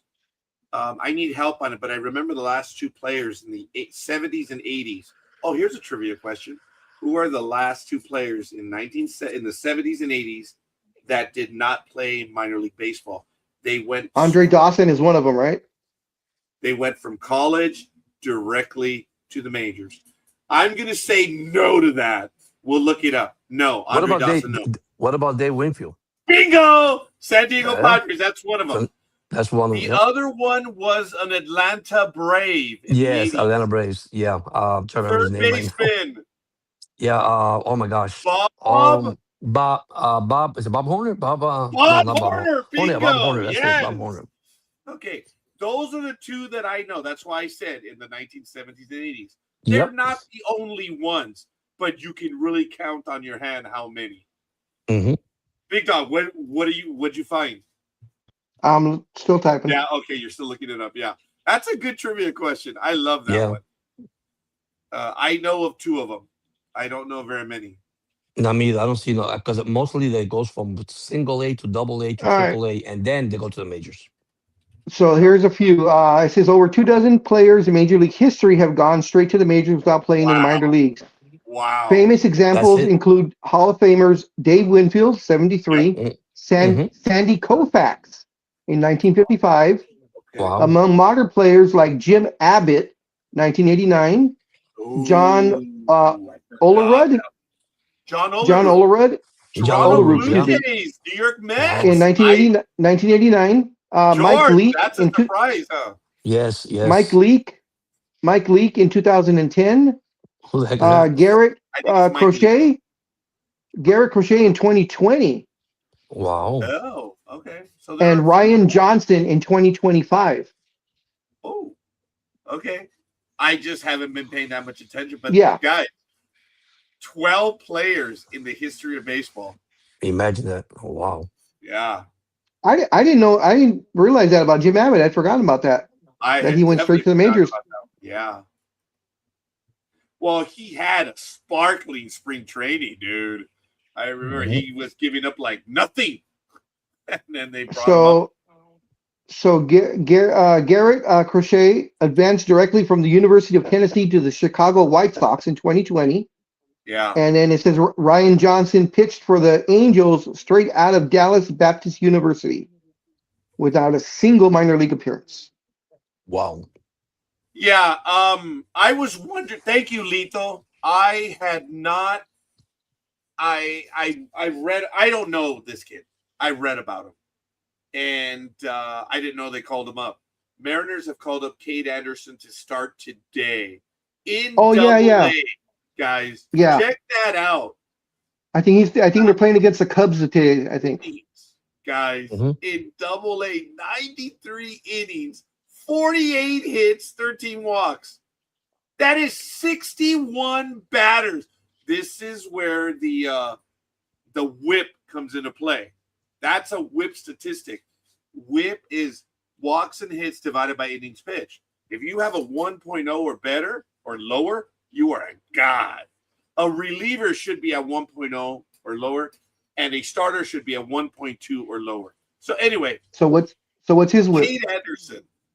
Look at that. 61 batters have reached base in 93 innings.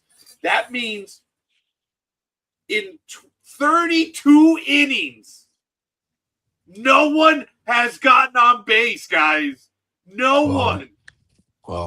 Wow. I think what's crazy is 135 strikes. Oh, I apologize. Yeah, the 135 Ks. Sorry, I hadn't gotten there yet. Sorry, it takes my intellectual. No problem. Takes a while to get up there. But I think scorekeeper who was a former pitcher, I think loves the ratio of 135 strikeouts to 13 to only 13 walks. Okay, that is unreal. That is 13-1. Actually, it might be 12-1. But anyway, that's still impressive. The Dodger pitcher on Thursday night had when he came in. Oh, geez. He had 13 innings, and he had 13 walks. No, 13 strikeouts and 15 walks. Yeah. I, in the back of my mind, saw the numbers, but I was just enjoying my time. And Big Dog says, "Hey, scorekeeper!" He yelled up from the far side. Isn't that a great strikeout to walk ratio? And at first, I thought he was talking about the number of pitches. And then I looked up there and I died laughing, dude. It was 13 walks to 15. No, 13 strikeouts to 15 walks in 13 innings. And he had he walked two more people. while he was pitching And he that also night. struck out a few. Yes. God, his whip is .63. Wow. Damn. Ladies and gentlemen, that is not No, ungodly. That no is wonder they. Marvel-esque. Taking on No wonder they. DC. No wonder they jumped him Yeah. from no Double wonder. A. You guys like that one? That's Wow. Yep. Marvel-esque versus DC. Yeah. Wow. Wow. Well, Yeah. he's with I real hope. men now, though. He's gonna play against real men now. We'll see what Well, he's Well, got. yeah. See what he got. Yeah. Yeah. But he ain't giving a dick, man, in the minors. So this kid's got a chance. I did not. I appreciate that, Lito. Thanks for letting me know about that one, or letting us know. Wow. Well, I hope he does well. since you have the major league package, maybe you could watch that game and see how he pitches. I'm talking about MLB TV, but thank you, Big Dog. I appreciate that. Big Dog knows that I cheer for my team when I go, and I rarely ever talk crap during the game. But I think I had Big Dog laughing because the other team did such a bonehead move that I even yelled out. And we were like on row end, right behind home plate, so they could hear, dude. I did the what is it? Not the Homer Simpson, Nelson. You know how he does that annoying. Okay, I don't know, Jorge, if you've been to the minor leagues, but Big Dog and I have seen in several teams now that when a minor leaguer does a great play, and we do see, they'll play that little cue from ESPN. You know that one? It's an ESPN play. Well, the Dodger team was getting belted by the 66ers on Thursday night. That even their fans were ripping them. Some guy did a bonehead move, and the Dodger fan was like, that was funny. We were all laughing, dude. I mean, they got lit up 12-5, right, Big Dog? Oh yeah, Wow. 12-4, 12-4, 12-5, something like that. They Yeah. got a last run in there. But look, Gmo and I hadn't had a win in like 3 to 4 weeks. Every game that we went. And Gmo and I were like, are we the bad luck charms this year? Because the year before, every time we went, we won. And I was winning my peanut bags. They don't give them out this year. That's because it's a different team now. Yeah. So, Jorge, what would happen is the mascot, Bernie, would come by, and around the 4th inning, and I already knew this, he would give out bags of Cracker Jacks and or peanuts. And, he goes out there, he's like, hey, he pretends to throw it. And it's the fans that, do a bigger deal. They dance, they're whatever. Well, I realized that this poor guy never gets any love immediately or directly. Wow. So as he would start to come close, tempting, the fans with bags, he would come near me, and about a section over, and Big Dog, dude, he found this damn funny. I would, at the top of my lungs, Bernie, I love you. And the guy in the mascot's like, and he would hear me. And I Big Dog knows that in 6 games that we went, I got 4 out of 6 bags. That was funny. I would get a bag every game. And there were people that were like right next to me and thought it was to them. I'm like, give me that shit, you disabled, you dumbass. No. I took that bag away from kids. And of course, me being the person that I am, And after like the second or Facebook. Maybe the second or third time that he got his bag of peanuts, of course, myself, as soon as he's like, Bernie, I love you. And I would yell out, Bernie, he wants your nuts. The peanuts. Yeah. And yeah, but I would still win. Yeah. And it was funny because I told everyone, I'm not buying peanuts. I'm going to win my bag. And I would win a lot. The guy was cool. One time, he had a stick up his hat because he pretended to give it to me, and he gave it to someone else. I'm like, okay, Bernie, is that how it is? That's fine. And he's telling the truth about that he didn't care if there was a little kid next to him because there was a little kid that was one time next to him screaming, and Roger made sure he out screamed the kid to get the peanuts, which he did. Oh my He God. got the bag of peanuts. I'm surprised you don't have a billboard with a scorekeeper taking peanuts. It was funny. I just look. There were days that there were people that were louder than me, but no one knew the secret. Bernie needed love, and There you I go. gave Bernie all the love he wanted, and he would give me Cracker Jacks and peanuts. That's That was nice. funny. And Big Dog went with me a lot, and I don't think Big Dog had ever saw me do anything like that. Nope. 'Cause I I was was like, like, who is it? dude, Yeah, I was it like, was who a is this person and what did you do with fangirl. the real one? It was a fangirl when Justin Timberlake or Bieber would come by. Oh wow!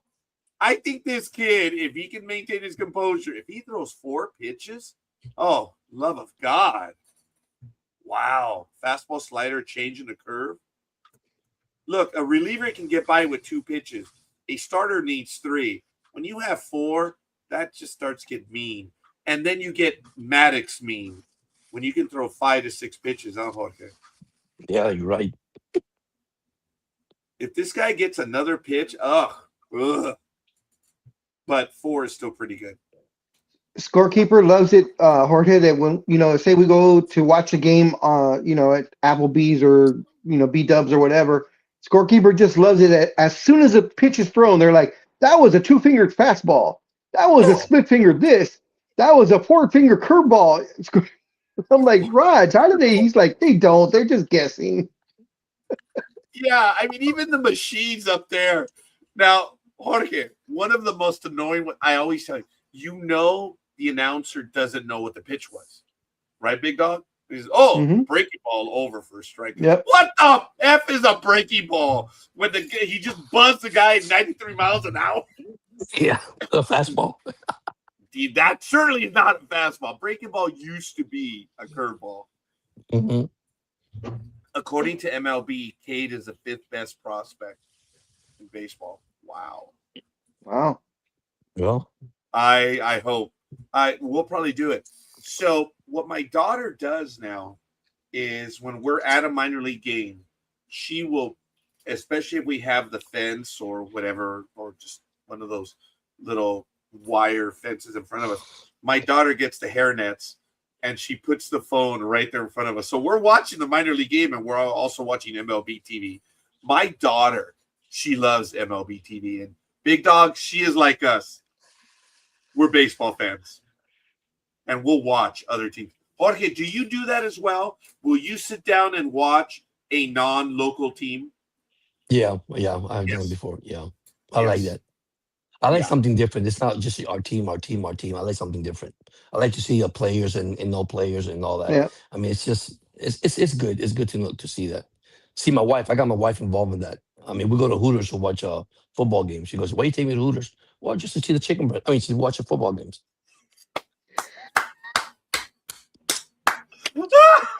That's beautiful, dude. Yeah, That's beautiful. she tells me that. She goes, I'm going to "Really?" I say, watch "Yeah, the yeah, yeah, chicken. I mean, the football yeah, game. yeah, football game." Yeah.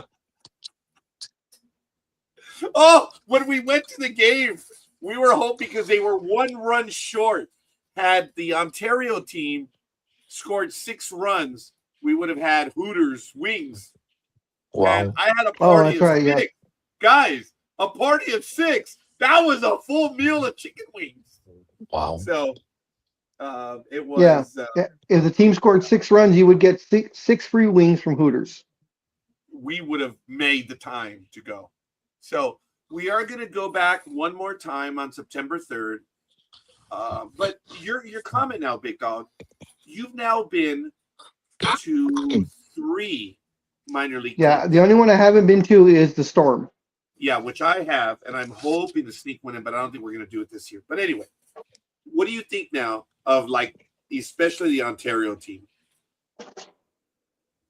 The stadium is excellent. I mean, it's the best of all of them, New. of the 3. Yeah, because it's the new. Yeah, it's brand new. It's only however many games they played. That's how new it is.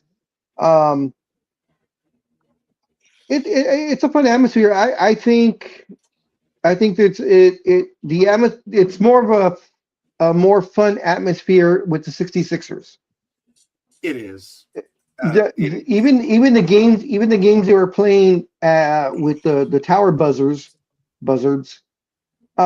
Even the announcer was she was flat. I mean, even though she was from Kiss FM, the radio station, she just wasn't getting the crowd into it.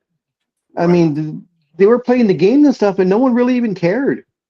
Whereas when you're at the 66ers game, the crowd's into it. They're cheering the kids, they're cheering the people spinning, being idiots or whatever. At least the crowd's into it and they're cheering. And you just didn't get that with the buzzards. I'm glad you picked up on that, big dog, because because Ontario is close to me, as is Rancho, Yeah. and I drive twice the distance to go to San Bernardino, and it's just the minor leagues over there are fun. And then we know so many people now, and they know us. So you got the team, people in the stadium. They're talking. They're good people, but they have a sense of humor, and they got to do stuff during the game, and it's hilarious what they have to do. And I they're think maybe just a good lot of people. it. I think a lot of it why it's so flat in Ontario is because of the name. The That Tower name just Buzzards. doesn't. Yeah. So Jorge, Jorge, they built this new stadium, and they said, oh, the Dodger franchise, the minor league team is going to move into this new stadium. We don't know what to call them. We're gonna have a contest, and you guys will have a year to decide what to call the new Dodgers, A club. They came up with the Tower Buzzers. Wow. A whole year. In fact, it was more than a year, and the best thing they could come up with is a Tower Buzzers. So we call them the now Buzzards. Unbelievable. they are Yeah, 4 miles south of Ontario Airport. Oh, Yeah, yeah, it's right by and the we're in the airport. same city.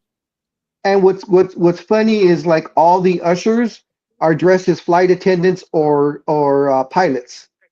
Yeah, So I thought that was kind of cute, I guess, but yeah.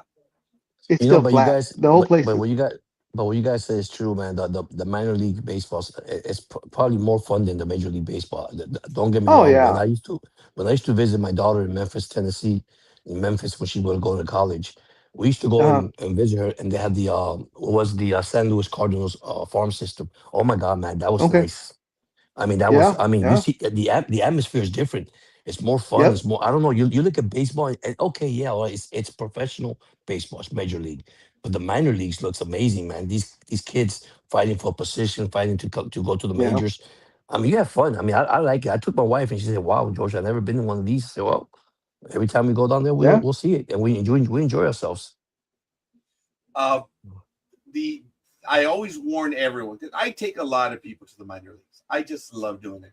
Has nothing to do with the fact that I take a lot of people on Tuesday night to San Bernardino, and it's $2.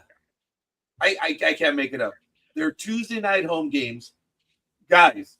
It's $2 for the tickets, $2 for parking, $2 hot dogs, $2 lemonades, $2 popcorn, $2 tacos. It's like, come on, man. It's Yeah, that's right. fun on it, and that's It's all year. Yep. And still only and about 2,000 people show up only. Now, when they that's the have sad part. Yeah. it is, Yeah. Yeah. but I've noticed that the attendance is up there, the giveaways, and then as I've told Big Dog, that they'll surprise everyone with they like, oh hey, we're gonna do this.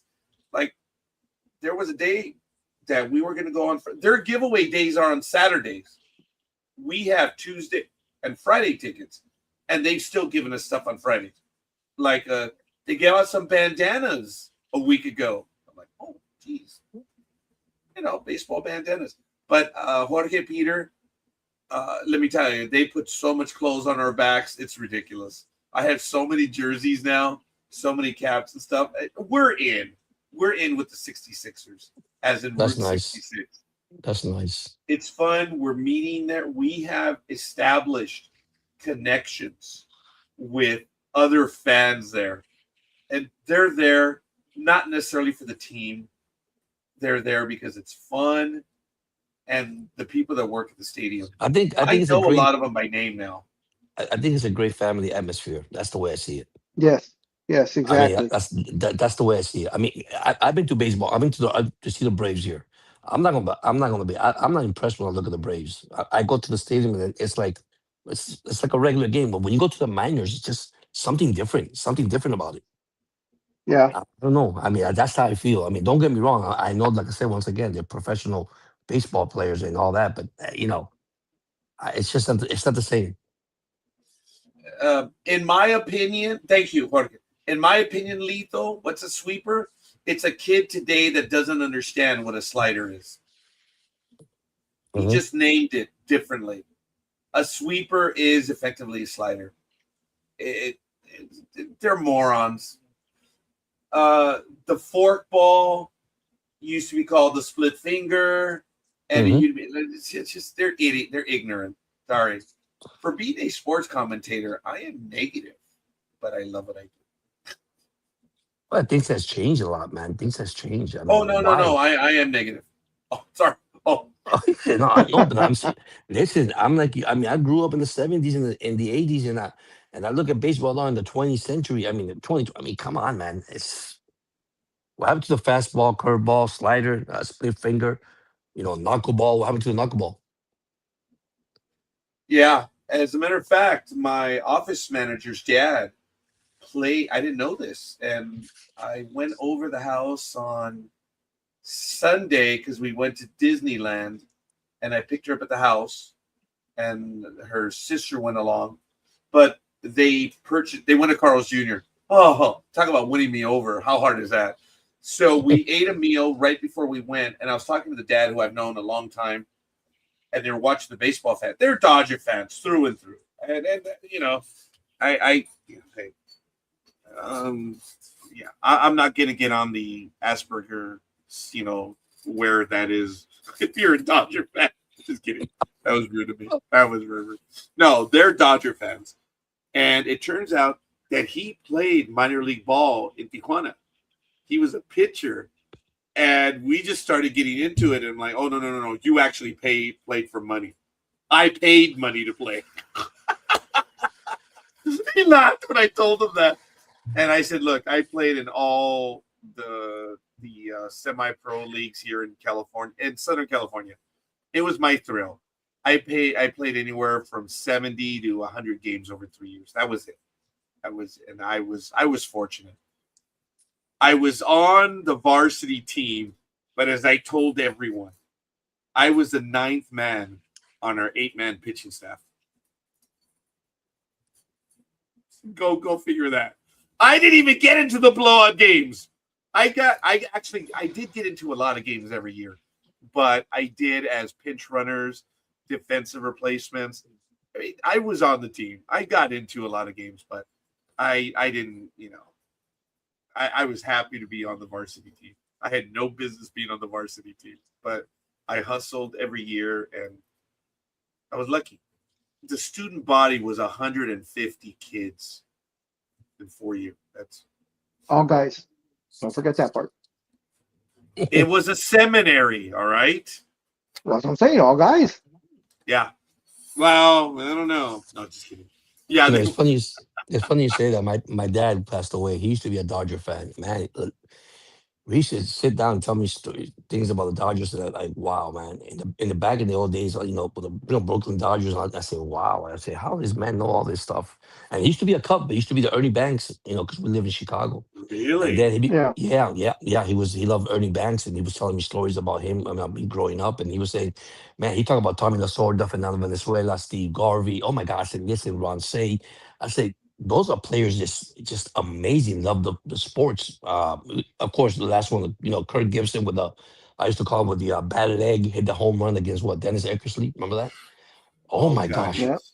yes. He tells me all these stories. That's why I love my dad, man. He was one of those guys that, when it comes to baseball, he's one of these legendary guy that loves the old sports. He doesn't love this young stuff that start coming up in the '90s, '95s, and 20. He just didn't like it. He said, "Wow." I said, and he said, "This is the real time we play baseball. This is real baseball, George." not what we play now. You know, Like that we talk before. yes. You know, Jorge, I remember going to Dodger Stadium on a Sunday at a 1 o'clock start time, and Big Dog and I went to a few Sunday games. It's just we didn't have a whole lot of luck sitting in the sun, but that's neither here nor there. When we were younger, it was a lot easier to tolerate. Now we won't do that. But Yeah. we went to Dodger Stadium on a Sunday, and it didn't matter where you were, but you could hear Vince Scully in the stands, the announcer for the Yep. Dodgers, Yes. because people would bring their radios, and everyone could hear. There were like maybe 50 radios in the stadium, and you could hear Vince Scully in stereo. And no one ever said, shut that down, whatever. It was probably, could you put the volume up? Yeah, Because, a legend. He was a legend. It's amazing. in addition to that, Jorge, the way we exchanged with baseball. Mm-hmm.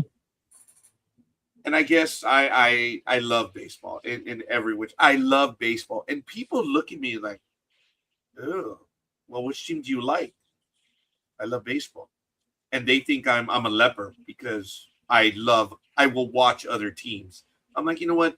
Look, Mr. Little Wee, why don't you go play with yourself and, just stick to the hatred of owning or following one team. Do whatever you want. I love baseball. Big Dog. That's what we have in common. He doesn't give a shite about going to Dodger Stadium. We've said this. We wish we could go to Dodger Stadium more. Yeah. But as I told Big Dog, I made a financial decision. Do we go once a year to Dodger Stadium, or do we go 20 to Angels and the minor leagues? It's like, yeah. Man, look at the Angels. Look at the Angels too. Doug DeCincy, Rod Carew. Oh my gosh, man. My dad used to tell me stories. Oh yeah, I mean, wow, man. My dad used to tell me stories. He told me, you know why Fernando Venezuela always look up to the sky when he pitched? Of course, it was a joke he was telling me. I said, why? He was praying that nobody hit that ball. That's funny. From an He East was Coast telling me- fan, I can see that. That is Yeah, funny. he was telling me that. He goes, George. I said, what? You know why Fernando always look up the sky before? I said, what are you gonna tell me now? Because he's sure that ball don't want to get. Okay. Well, then the Big Dog might find this amusing because if that is true that Fernando looked up on every pitch, well, I was no different than Fernando because when I really needed that basket, Yeah. I would whisper to myself, I'll still be a priest. And Big Dog heard me once or twice. Well, see, that's what my dad said. I said, I wonder what he tells the guy in the sky up there. I'm throwing this pitch, but man, let me see a good pitch. I'm like, okay. And I said, wow, man. But man, we sat down talk about P. Rose. I mean, Dave Concepcion. Oh my gosh. We talk about all these Well, players. Jorge, that's what I was alluding to right now when I talked about the exchange with baseball. It was different. We would watch the games on TV. There were community events. We would go to the games. We would listen to the announcers tell the stories, talk about the game, and we would read it in the newspapers. It was an interchange on another level. That doesn't happen today. It just doesn't. Yeah, that's true. Some people would say, well, you have Twitter, you have the internet. Well, that's the exact same thing. But whatever. They say, oh, but you have more engagement with the players. It's much more different when you have someone talking about the player than the player putting aluminum foil on their head and talking about, how I'm smarter than everyone else. The world is flat and you guys are stupid for believing what you do. So Right. Aaron Rodgers, go play with yourself. Yeah. I'd rather learn about Aaron Rodgers than to learn from him. He's a moron. Mm-hmm. Guys, when you listen, and Big Dog's agreed with you. It does. He doesn't have to, but he does. When you listen to Aaron Rodgers talk about football, Oh hell yeah! oh my As long as he God, talks about just football. There's I mean, passion. yes, the Mhm. numbers speak for themselves. Mhm. Big Dog used to be a massive fan of Aaron Yep. Rodgers, and then he started to Well, Step back. it started to Step. percolate all the stuff he would say, and even Big Dog's like, "Yeah, I'm not playing with this anymore." Yep. As long as he just I talked football, I was like, yeah, I'm right behind, I'm right there with you, man. But as soon as he stepped out of his football area, it was like, no, no, no, no. I mean, this moron believes the world is flat, but okay, whatever. Okay, so look, the passion that these players have is amazing, and listening Mhm. to them talk. There is only one guy that Big Dog and I argued about that even this player,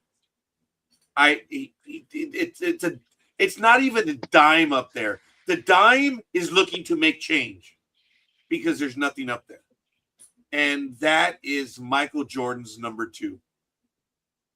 Oh, Pippen. How appropriate, Pippen. That guy is so empty, and so full of hate too. But whatever. Yeah. That's a guy that Scotty, whatever.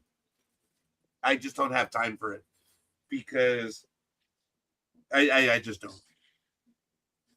But listening to players, I fully admit, Aaron Rodgers, listening to him talk about football, wow, Yeah. it's awesome. Stay in your lane, Aaron. And that's the key word right there. Stay in your lane. That's it. Yeah. And he's not the only one. You know, when my dad used to tell me all these nicknames to players, Charlie Hustle, remember, was Pete Rose, Yeah. Yes. and my dad used to tell me, man, they used to hate him. I say, why, Dad? Because he plays so nasty. It's not because he played nasty. It's because he loved the sports. Okay, he's a hustle. He plays. Yeah. Okay, and that's the way they do it, George. I mean, you slide at home and you're a catcher, you might as well block the play because I'm gonna knock you out. And he did not. So that's who he is. And people go, oh, he's nasty. Well, that's the way we play sports, right? Okay, you compete. Yeah. But nowadays, man, and he told me names that I'm like, wow. I mean, he was telling me, remember the Hulk, Andre Yes. Dawson, Yes. Andre Dawson. He told me, George, you know what they call him, the Hulk? Have you seen this guy hit the home runs in Wrigley Field? And he showed me all these videos. I was like, what in the world, Dad? He says, you see, George, that's the difference, man. That's the difference. And of course, then the steroids era came in. McGuire, Vaughn, you call it, Canseco. It's sad. And he says, this is what happened. Major League Baseball has changed. That's why when I talk to people, I'm glad that, you guys understand, because you guys been there for a long time. I've been there for a long time. People don't know now, man. They look at baseball now. Yeah, it is. Let's be honest. It's a business. Okay, it's really a business right now. But Oh, yeah. all these contracts they're paying for these players, it's insane. I mean, let them go to a salary cap like the NFL. Watch what happens. Watch what happens. Because the NFL is about to change too. All right, they're talking about changing, these salary caps. That it's just insane. You're signing a quarterback millions of dollars and haven't even snapped a ball in the NFL. Well, Big Dog and I were laughing last week when someone signed $100 and some $million contract, and 93 million or 93% or 93 million was guaranteed of like 120. So, oh yeah, the NFL negotiators are rolling in their graves for that one. Oh yeah, It's almost all going to be guaranteed. Alito, I appreciate that comment. I love hockey. Doesn't matter the team. Look at my closet. Currently have around 60 hockey jerseys, 26 NHL teams, 3 Russian jerseys, and a junior hockey jersey. Wow. Ty Cobb was nasty. Rose just tried hard. Pete Rose, before he died, was talking about a player and what they do on the field. And he said, hey, those lights are on. It's 100%, baby. And I'm paraphrasing Pete Rose. And he was talking about the modern ball player, about not running things out, jaking it, as some people say. I remember when Ricky Henderson was accused of jaking it on the Yankees in 1987.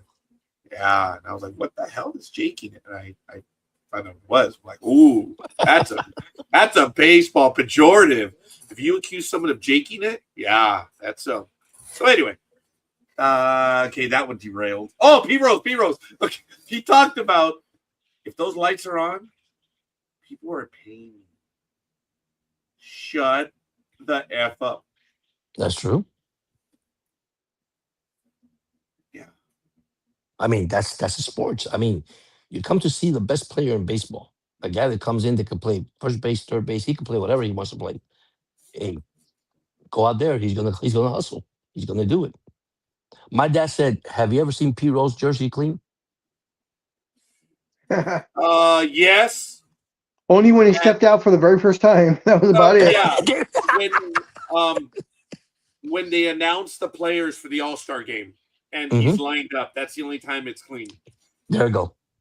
My dad said, "When you see a jersey clean, that's not a player." I said, "Wow, okay, Dad." You know, I was told that not in high school, but I was told that when Wow. I was playing. So stupid scorekeeper. When I would warm up, I would make sure to get one of my knees or one of my arms dirty deliberately. But me was more of a joke. I would dive for balls, so I would get dirty at first base. But I was told I had no lateral movement to my right. I said, "Yeah, you know what? Who's the starting first baseman on this team? Toma." That was my answer. I was like, "Oh yeah, I have no movement to my right. Whatever, dude." My And dad the used to thing tell is, me, that one I'm sorry. hurt because that guy who told me actually had talent. Like, I My dad really used to my dad used to tell me the Nico brothers.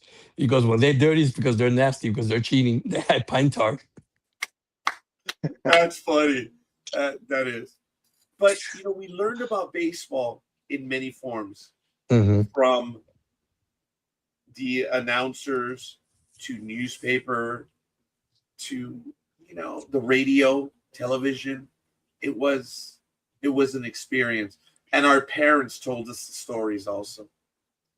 My father told me the story. You guys, look, people ask me, so you're a Southern California kid? I said, yeah. So why are you a Yankee? Were you born there? No. I said, why? Is it because of your dad? I'm like, well, that is part of it. But I was a hardcore Dodger fan. I cheered against the Yankees year after year after year. And when he told me in 1979, I was probably 10 years old, he told me the real story, which was confirmed in 1983 by George Steinbrenner in the USA Today article. It was in there. This story was confirmed by George Steinbrenner. Look it up. It's in USA Today. My father went to the seminary in Guadalajara. As a young kid, for the first month, they would go to the refectory. They would go, everything. And after almost every prayer, it was, and we pray for the Yankees. This is in Guadalajara, Mexico, folks. This is not in English. This is in Spanish. Rezamos por los Yankees. However you want to ring. After about a month, he asked one of the brothers there, he says, why do we pray for the Yankees? Why not, Los Leones de Torre León or whatever? He says, well, do you know Babe Ruth? My father's like, hey, yeah, who doesn't? Said, well, when Babe Ruth got that massive deal, $80,000 a year, which was more than the president, uh, the story was, he says, good. I said, are you happy, Mr. Ruth? He says, I'm still not happy. How can we make the Babe happy? He says, well, we, which meant the Yankees, are going to donate to all these different organizations, and we're going to do it together, and that will make me happy. Everyone knows the story of where Babe Ruth was, the reformatory and everything. Well, Babe Ruth, through his attorney and the Yankees attorney, came up with about 100 and some different organizations around the world. In the United States, Boys Town, Girls Town, you guys know those places, and schools around the world. And Babe Ruth says, you will donate to them and you will support them. And they were schools where young kids went. In the case of my father, it was a seminary in Guadalajara that would get $20,000 a year from the Yankees every year. Folks, this is in the 60s and 70s. No, 50, 60. You know what $20,000 was? Oh my God. The theme was, but why are they still doing it? And someone asked Mr. Steinbrenner, is it true that the Yankees donate to all these? Yes. Why? George said, why not? And then he said also, it doesn't hurt to have people praying on your behalf. I was like, all right, George, all right. That's the businessman. He's investing for a reason. And the Yankees still do it. As of the 80s, under George Steinbrenner, they were donating to all these different places. So my dad tells me this at 10 years old. Why he's a Yankee? Well, shit. Come on. Yeah. That's why I'm a Yankee, because I'm proud of that. I'm proud of what they do. And they've done it then. They do it now. That's cool, man. I like that my team does that. Now, they're not the only team that does it now, but the Yankees have been doing it since 1932. Mm-hmm. Toma. I See, know. and I Bien like to, and grosero, Jorge. I'm I sorry. like no, I like to see that, and that's what I like to see. Is that because we're so much of criticizing all these teams in Major League Baseball or any sports, but you got to see the good things they do, and they have done so many good things. I mean, you got you have Cal Ripken doing his own thing for the kids now. Well, he has his little what do they call those like a little what do they call it? It's like a mini camp he has, and Yeah. Oh they yeah. play Yeah. yeah, and they play with each other, and he has like a group of guys, and I mean that's beautiful to see in baseball. Invest in these young kids coming up. Don't Well, invest your Big money. Dog shares with us the story of the Dodger player, which I didn't know about. The Big Dog's been telling, I think it's been 6 years that they've been doing this. And Big Dog has Oh been yeah. telling us for 3 years. And they announced it again this year that due to rules, this is the last time he's going to be eligible for this for some reason. I didn't know this, but every year, Big Dog, do you remember? I know I'm putting you on the spot. Yeah, I don't remember his name, but he played for them all Like of maybe for 20. days. Yeah, he made 10 games for them before they realized, or before he realized he had mental problems. So they put him on the unable to play list uh, and kept him on that. Even though he didn't have a contract, they would give him the contract, but not any pay. But they would Andrew put him on that Toles. list. Yes, just so that he would stay on, just so the doctors could pay for his medical, so he would get all his psych meds that he needed because he was bipolar and a couple of schizophrenic and all kinds of other stuff. So the Dodgers, in their generosity, would sign him to a non-paying contract, but to keep him on medical, so he could have his medications. And this season, in fact, they said they wouldn't be able to do it because of new rules that were implemented in the last contract that kicked in this season. He actually, I guess, had to be on the roster itself. Yes, So, due to the Altani so rule. yes, so the Dodgers said, yes, it's true, but we're gonna figure something out. Nothing was ever said whether they did or didn't. I'm pretty sure they probably made him like the janitor or something to continue his medical. Yeah, because this But is the last year that they're going to be able to do it. It was in the news no, that this no, is it. they didn't even do it this year. This was the year they couldn't do it, starting this year. Last season was the last season they were able to give him medical. This season they were trying to figure out what they were going to be able to do for him for this year. Wow. So, If you look but him up, it's Andrew Tolles, and he's been since 2019. He's been signed to a $0 figure contract, but as Big Dog said, to keep his health insurance and mental health services.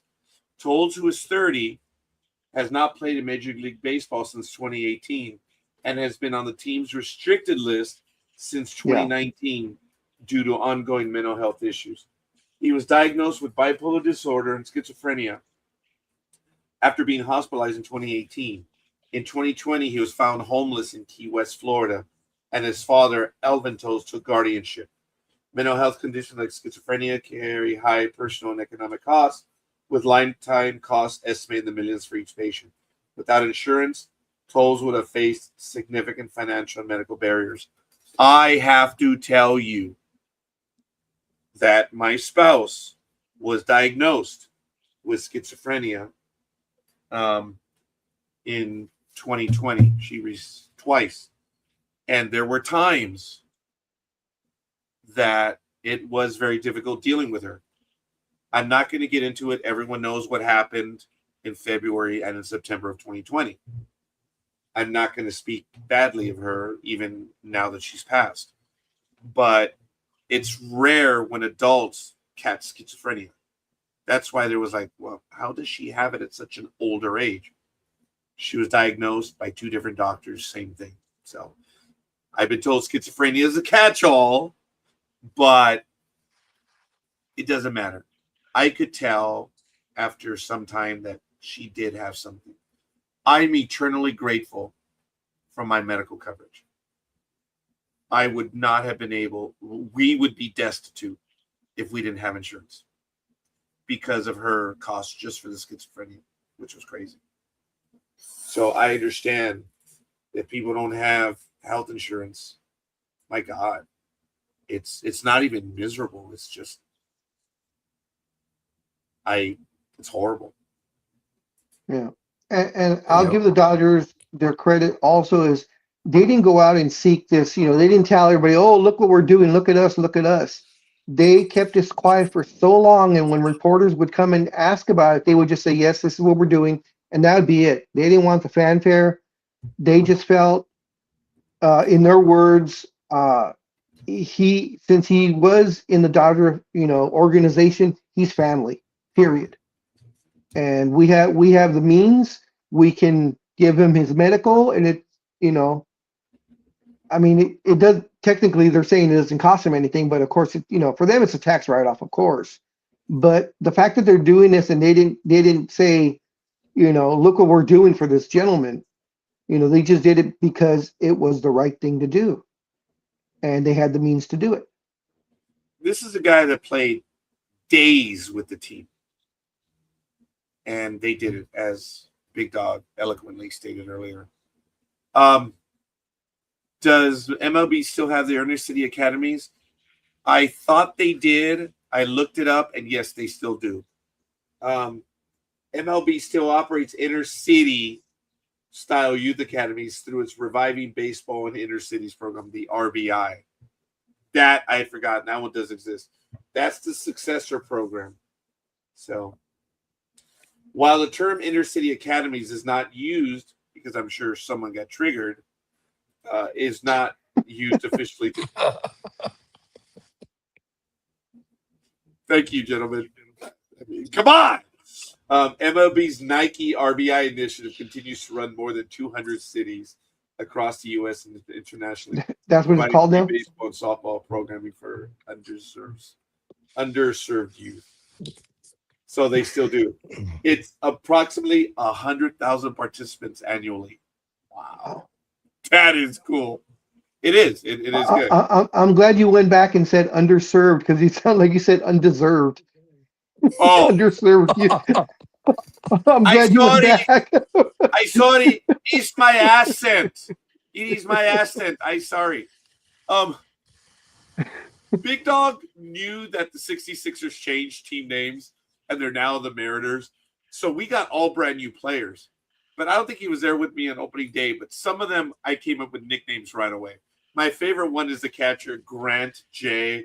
I mean, that's the easiest. General Grant. I mean, come on. But if he's from the South, maybe he doesn't like it. You got to know your Civil War. Yeah, right. Yeah, you're in line. If he's from the South, maybe he doesn't like me calling him General Grant. But anyway, read your history, people. So anyway, there was this guy. His name is George something. He's Latin, and it's obvious he doesn't speak English. So he's this little willow of a kid, tall drink of water, and his name is something George. So when he comes up, I always try to use that inflection from those commercials. or those memes that you see on the internet. The guy says, Mr. George, how much you pay for the new guy? Remember the guy that scurried up the construction site? Is Mr. George, hello, how much you pay the new guy? So when the guy comes up to bat, I've done that. I'm like, Mr. George. I try to do it, and it's like no one gets it, but I do that. There was this other guy. What was his name? What's the guy's name from The Fifth Element? Corbin Dallas. His name was Corbin. Duh. I was like, hey, Corbin, multipass. Corbin. I know that kid doesn't know shit about multipass. From that movie. And, I love giving The them Fifth Element. Yes. The Fifth Element, yeah. I love giving them nicknames, but in a good way, nothing derisive. But I do cheer for them, the minor leagues. I tell everyone, look, you're going to see some incredible plays, guys. Incredible plays. And then you're going to see them pull some real boners. And we saw it on Thursday, right, Big Dog? Yep. Oh, big time. We saw the outfielders on both sides make guys spectacular. When you played with your friends in the park and you pull the glories, remember those? Wow. When you're going out there running, and the ball ends up on the bill, the snow cones. They made some great plays. And even the Dodgers, who I was not cheering for, made good plays in the outfield. Stuff that I would have run into the wall and I would have been left flat, like Kike Hernandez. Oh, I'm sorry. Just kidding. During the World Series. Hey, guys, we all saw the World Series. Pages made an incredible play. There's no doubt. Saving that hit in the World Series. In my mind, and we'll never know, He saved the World Series, period.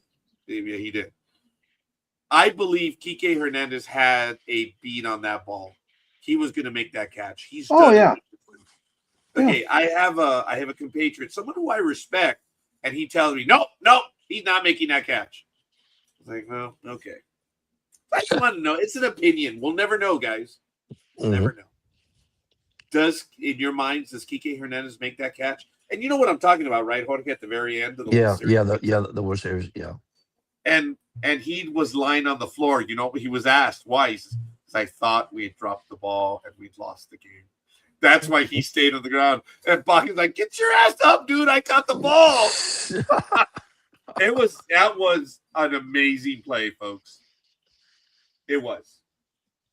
But I believe Kike had a beat on it. But like I said, I know that my compatriot says, no, he wasn't going to make it. Okay. Jorge, did you see this catch by Tatis in right field, stealing the grand slam? Yeah, I saw that. Okay. Big Dog said, hey, Scorky, did you see that one? I said, yes. He says, oh, yeah, they're saying it's great. Shut up. It was. I did not say.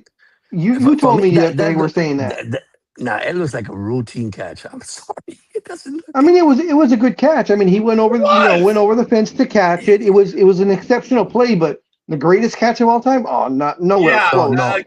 Again, all the blogosphere, the mama's boys, the ones that don't even understand anything. Oh my God, the greatest catch of all time. No, look, he stole a grand slam. Yes, he did. It was a good catch, and it was. I would have been, hell yeah. But the greatest catch of all time. Look, Jorge. For the last few weeks, I've been saying that when I read an article, and it's in the first sentence of the article. And it says, iconic, I'm out. The minute they use the word iconic, I'm out. It's like, oh, this dumb bastard has nothing to say. I'm out. Yeah. And when they use future Hall of Famer, I'm out. Yeah, when I saw that, I mean, when I saw that, he made a catch that said it was a grand slam. He took it away, but that's not the best catch in the world. Are you crazy? Yeah. I mean, I'm sorry. Whoever did that, they need a new writer. Yeah. Hey, very good, Lito. Yes. As a matter of fact, he plays with the Mariners minor league team, Yorger Bautista. I see my name right there. And it's very hard for me to say, Andale, Yorger. Or I cheered him on. I think he hit a home run that night, Big Dog. Oh no, Starlin hit a home run. That was a blast Yo- to right field. Yoger should play for the Dodgers. That would be perfect. Yorker, yes, very good, Lito. Yorker Bautista, yes. I find it very difficult to cheer because it's like it looks like Roger, and it's like Well, it probably was, but and we can all say this because we're all Latin, but the nurse was Hispanic, and that's how she spelled it out. You know, if you yeah. said that was, if they were saying that was the best catch ever, I tell you something. I'll give the Angels, who stole 3 home runs in one night. I'll give it to Oh them. yeah, earlier in the week, Yeah, yes, yeah. he Remember was that? going Yeah, crazy. I was like, boy, what is he yeah, on? Holy yeah, moly! yeah. I'll take, Was I'll that the take guy in that. right field? Was that Meckler? Mm-hmm. Yeah, yeah. Yeah. Mm-hmm. The I mean, if you moment they want to, traded Adele, he went to hmm right field because Meckler was playing third and second. Let me hmm tell you, he pulled some boners in the infield. But anyway, go ahead. yeah, no, but it's true. He's But yo, but that catch that yeah, he did, those 3 home runs he took away. Oh man, yep. trust me, that's The better first one than he what?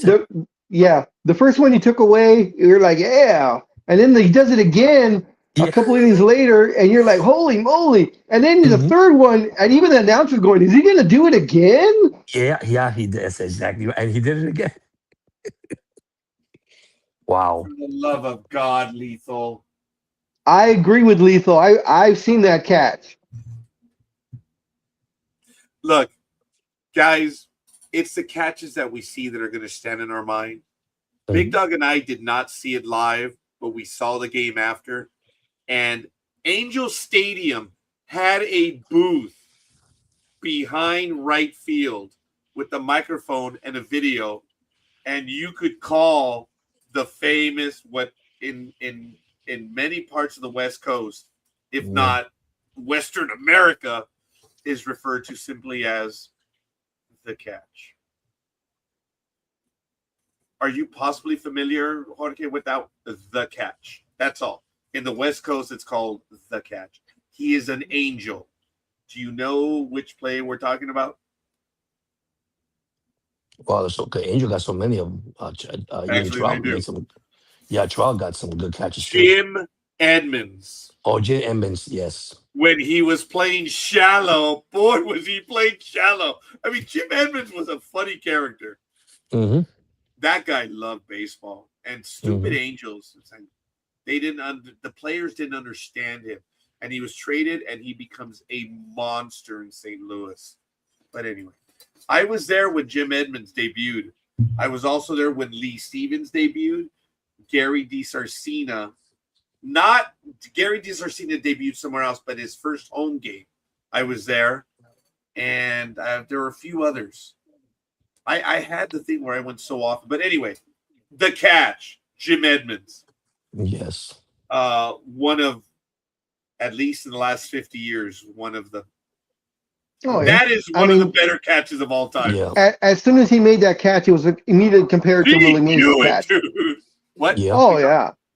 Remember, I mean, as soon as he made that catch, they compared it to the Willie Mays catch. Except the difference was that he completely went airborne and caught it, whereas hmm Mays just did it over the shoulder, which of course was still incredible at the time.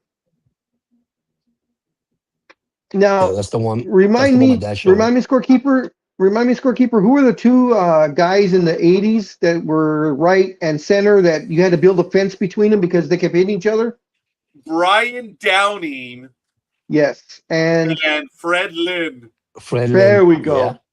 Lynn and Downing. Oh Lethal. my God. Yes, Lethal. Kevin Mitchell actually had several, but the Yes. barehanded catch. Oh my God. And I think George, it was going away from him, right? Yeah. Yeah. That's yeah. Yeah. That Kevin, yes, you're right. The Kevin Mitchell catch. But guys, Jim Edmonds has a highlight reel of Of course. catches. Yeah. What's the guy that climbed the fence? There was one guy that went to the cleat and climbed up and jumped and took off. It wasn't Baltimore. The guy jumped up and with the cleats. Oh, the guy from the Seattle Mariners, Oh, the King center fielder. Griffey. No. King The Griffey? guy from no, the young guy now with Seattle Mariners, the center fielder. I What's the Oh, think I guy know name? who. Yeah, I I'm can't not think gonna of his remember name. his name right now. Yeah, he's a young guy. He was, I think, he was rookie of the year or something for the Seattle Mariners. And man, he climbed up that wall like Spider Man and took the home run away. Yeah, It was incredible. With the cleats, he went up the fence and picked it up. Now I see guys. the one that goes. Yeah, do Look you at see that. that one Yeah. video? Do you see Oh how yeah. shallow? Look, guys, in the moment after the batter hits it, check it out. Look at how shallow he is, hmm dude. Look how he spreads. Oh my Wow. god. Yes. That, yeah. I mean, even look, he's smiling. He knows what he is. That Greg Council? I think it is. Yeah. Look at that Look at guy. that. Oh my god, yes. That's And that was amazing. at Anaheim. Yep. It is referred to as the catch. But look right there. Look at how shallow. Jeez, man. What a catch. He looks like a wide receiver. Yeah, he does. That's funny. That's pretty good. Jim Edmonds was a mistake that the Angels let him go. Yeah. They And of traded course, him who was the because other there mistake? were other. Oh, I'm sorry. Who was the other mistake scorekeeper? Because they let him This go a year. program's They gonna let him end. go This a program's year gonna too end early. shortly. What? This program's going to end way too early. Or no, we're not going to have enough time to mention the Angel mistakes. No. The Angel mistake where they let him go a year Big too early. Daddy Vladdy. That's right. My favorite player. I was so mad at the Angels. God. He was mad at the Angels. The Oh fans yeah. were mad at the Angels. You know a guy Vladdy. we don't talk. You know a guy we don't talk a lot too. That was really good, man. Don Baylor. Oh, I Oh love Don. yeah. Oh my God! But God, that guy always get hit with the pitch. I think he let the major league get hit with a pitch. Yes. Yes. Oh The my God! thing with Vladimir Guerrero and his Yeah. son is actually not a bad chip off the old block, you know. Mm-hmm. That's right. That's But true too. Big Daddy Vladdy. Yeah, he Yep. was known as Vladdy, but Big Daddy Vladdy. Vladimir Vladdy Daddy. Yeah, well, I don't know if that's correct. See, that's where I look And back of at the course, old Montreal Expos. yeah. Yes, but he was Vladimir Guerrero was with the Expos, the Angels, and the Blue Jays. Mm-hmm. And he went in. I thought he should have gone as an Expo, but he Yeah, me chose too. the Angels. Yeah. He chose the He Angels. Yeah. loved Anaheim, man. Oh, Yep. he was And amazing. Anaheim loved him. Oh yeah. He was here for 5 years, and 3.5 of the 5 years, because he was hurt 1 year. So the Angels were Yeah. like, okay, we'll let him go early. And he still wanted to stay, but the Angels wouldn't even offer him a contract. And Vladdy was like, talk to me. I want to be. They didn't offer him a deal because they're like, okay, well, he's going to go down real quick. Well, Yep. he signed a 2-year deal with Texas. That first year, oh my God. Every time he came back to Anaheim, oh my God. You guys were talking about inner city, kids, doing stuff. This guy put on a clinic, and Angel fans cheered him every time he got a Yep. hit against them. Okay. Are you talking about Julio Rodriguez? Okay. Yeah, that's the guy, Julio Rodriguez. Thank you, Lethal. Once again, Yeah. proving Lethal's knowledge of Major League Baseball. And he Even said, though he yeah, doesn't like baseball, though. yeah, he says the most boring thing, and who has time for it? And yet, well, Lethal would do this for us when we were on digital radio also. I mean, we're like, Big Dog and I are like, and Lethal's right in the chat room. Oh, you mean this? Like, we love Lethal. We appreciate Lethal. Have the Angels ever made a bigger mistake than Anthony Rendon? Okay. That's what I thought Big Dog was talking about earlier, mistakes. I said, we don't have enough time in this program. Oh no, the whole roster. Yeah, no kidding. It was the guy from Texas also. He was all tattooed. He lived on the street. His grandmother said you can come and live in the house if you stay off drugs. And she got him back together, and he basically cleaned himself up. And he got a massive 5-year, $80 million deal with the Angels. Oh, let me see. Worst Angels free agent signings. This is going to Oh, it's a bunch of it. Yeah, this is going to be entertaining.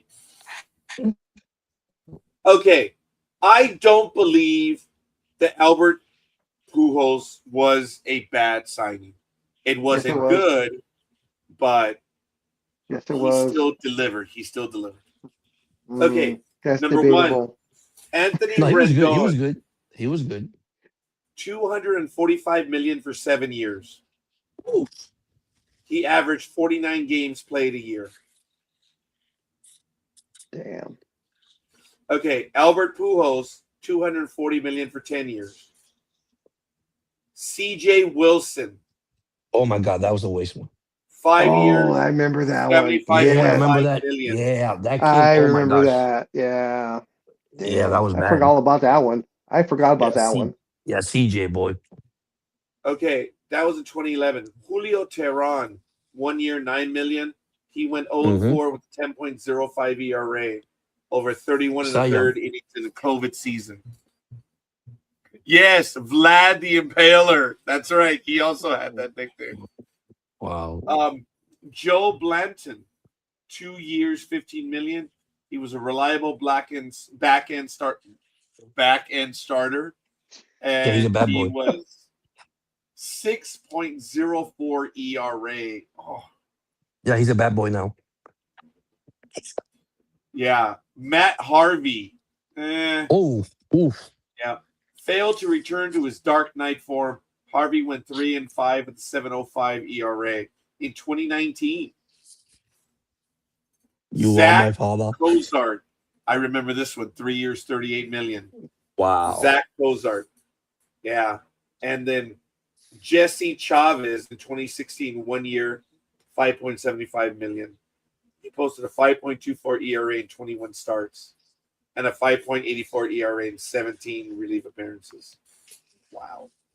And now you got Trout. Poor guy. There are more. Oh, there he is. He's on screen. Do you guys remember this guy's name? That guy. Can't remember his name. He looks he looks very familiar, but I can't remember his name either. Yeah.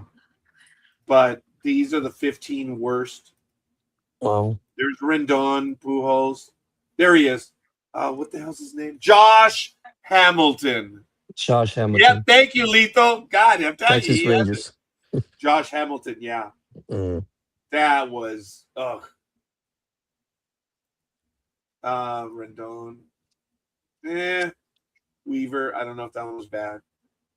Ty Buttrey. Yeah, I'm not sure who that one was right there. But yeah, there were some bad signings in the Yeah. Hey, it is what it is, ladies and gentlemen. I don't have enough time to go over all the Angels' bad signings. Actually, I don't know if I even have a life to live. Wow. So, Big Dog, can you fill us in on the family issue with the Lakers?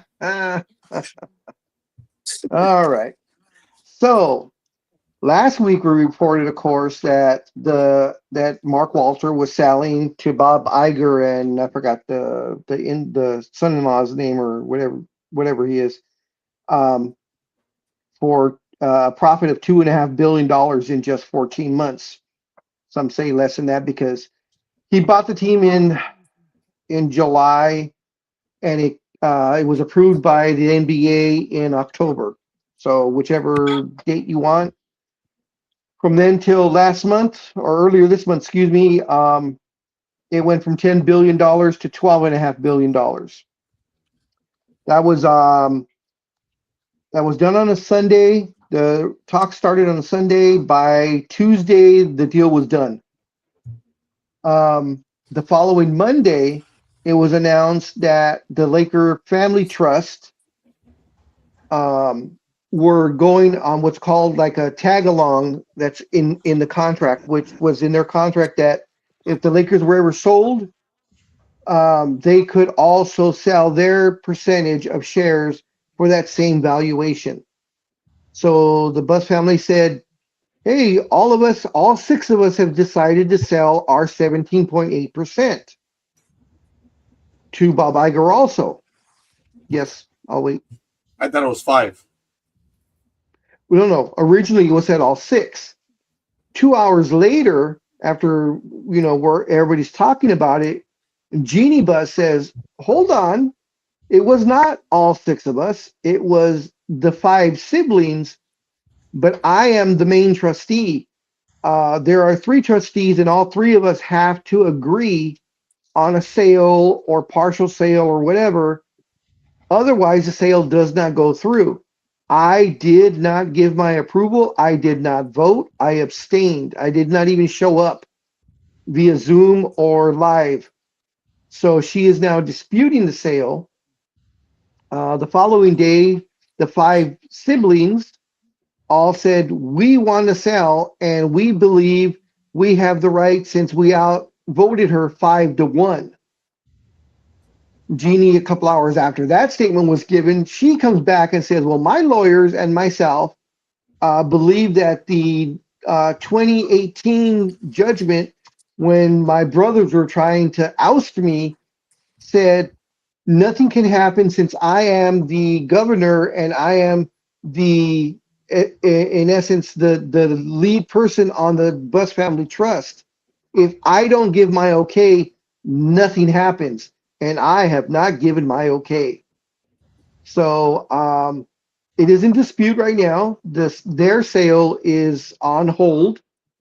This most likely, the lawyers are all trying to get some sort of amicable decision going, but most likely this is going to go to court. And it's going to be the 5 Buss siblings versus Jeannie. And Jeannie, of course, is the head of the family trust. And she's also governor of the Lakers. Now, were the team to be sold, or the percentage to be sold to Bob Iger, and then that would dissolve the Buss family from the Lakers, Jeannie Buss can no longer be president because NBA rules state that you have to have at least 15% of said team to be governor of that team. And of course, if they sell, they would have no stake in the Lakers whatsoever. So, of course, she is trying to keep her job also. And the profits. Yeah. So that's where we are. But speaking of where we are, woohoo! Oakland A's Matthew! fan club president to give us an update on his favorite team. Thank you, Lito, for that intro. Ladies and gentlemen, the man of the hour, no mouse, no dinosaur, but La Tortuga. Hola, Speedy! What up, homie? What's going on, guys? No, but Everything How your river rats doing? All right, what? Your Sacramento River Rats, how they doing? Your favorite team, Oh, they're not doing good. So You just admitted to it. He didn't catch that. The Sacramento River Rats are the Oakland A's. yeah. Remember, they're playing in Sacramento.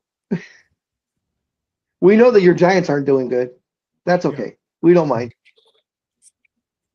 How you Right. been doing, Speedy? You left suddenly last week.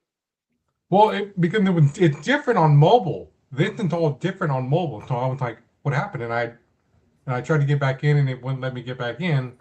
Plus, remember I told you guys there was a big like McAfee thing here on my screen, but I figured out how to get rid of it, and it was something related to Firefox, so I removed that. Yeah. McAfee sucks. Actually, it infects a lot of systems. I'm glad you I guys agree. Pat does suck. I know he does. I usually go with Norton's instead. Norton's is usually pretty reliable as far as their security system. Well, I have Got Bitdefender on the PC, so Yeah, which one? Bitdefender is actually better. Oh, okay. So yeah, hey I guys, see you guys. sorry. No, nothing blocking me. Jorge, hold on a minute. Yeah, I'm sorry. I'm Tortuga, sorry. Yeah, I'm sorry. Sorry to cut you guys short. I gotta go because I gotta get ready for a game today. So what All are right, you man. You I take playing? wish. care. Yeah, What are no, you we're playing, doing. Jorge? No, I'm not playing. We're doing the Dolphins versus the Giants today preseason. I Oh, gotta okay. go and yeah, we only gonna do just the first, probably the first half. We don't do the whole entire game. I But apologize, Jorge. I oh no, forgot I'm our sorry. age. No, I Yeah, forgot our yeah, age. We don't play anymore. We do stuff. yeah, yeah. Go But yeah, Dolphins. well, oh, good luck on that one. I mean, it's going to be a season of interesting. But anyhow, but thank you so much for having me. But and you guys have a lovely day. You And I'll too, see man. you Take probably care. next Saturday. You take guys take care. Take Thank care, Sounds you, good, Speedy man. Jorge. too. All right, take care, Speedy. All right. You La too. Take care. Tortuga. What's going on, homie Claus? Speedy. Not much. How are you? Big dog. Go ahead. What's going on? Are they because they said twice last night on SmackDown that it's now going to Mhm. be Sunday night's main event instead of Saturday. Are they switching? I haven't really. Um, the only reason they switched the days, evidently something was happening at that arena or something or other, so they couldn't get a Saturday. But it's just a one time thing. It's not something that they're going to change it to Sundays. Okay, because I was confused. Actually, when is it? It's next Sunday. Yeah, but Okay, it's also the same day it's All In. that's why they're doing it. That's why they switched it to Sunday because they're trying to take viewership away from AEW. But Right. All In is their WrestleMania, so Yeah. there's no way that people are going to say, "Oh, we'll watch Saturday night's main event," versus you know AEW, because at least in AEW you really don't know who's going to win, who's going to lose. Right now, WWE is so predictable. I mean, you can tell just like yesterday, everybody knew Punk was not going to lose. Right. You know, that it was going to be either interference or something was going to happen, and Kevin Owens was not going to win, even though he was in this home country of Canada, since he's a knucklehead. Right. Yeah.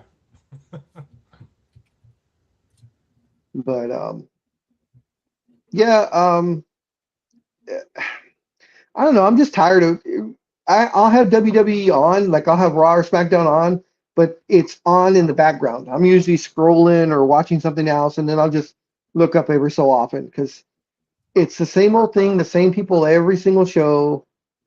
They're stagnant right now, at least to me. Well, not really, because if you saw the segment with Shinsuke Nakamura, he's like, "I've warned you guys about this for the tag titles, and now I have to bring in a friend, and it's somebody from Yeah, Japan." I was like, what's he doing there? yeah, I missed that. Because like I said, I had it and I was switching channels and stuff, so I think I missed that segment.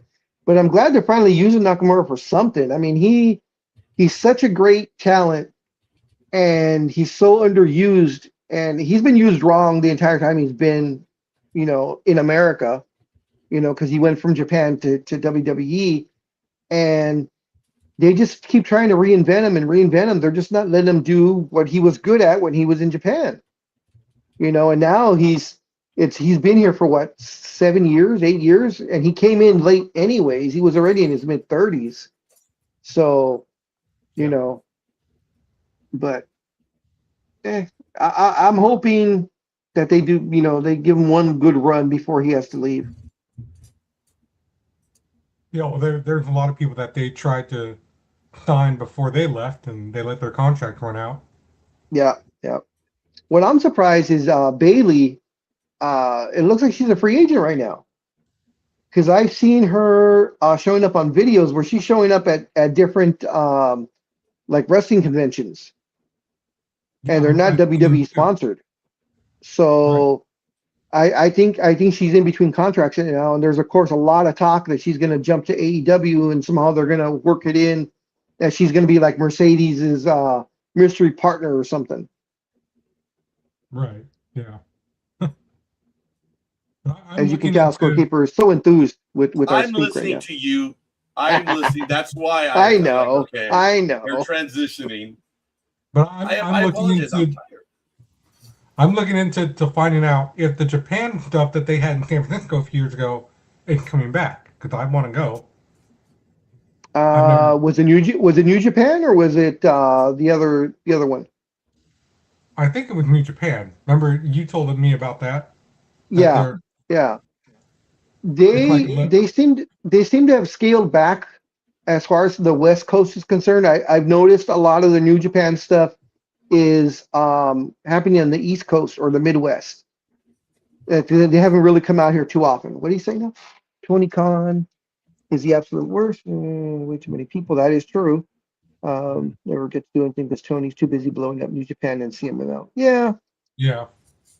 but they have a good partnership. I like the fact that they have a good partnership with New Japan because there's a lot of wrestlers there that can transition over to here. CMLL, it's kind of hard because AAA is Mexico's best. Yeah.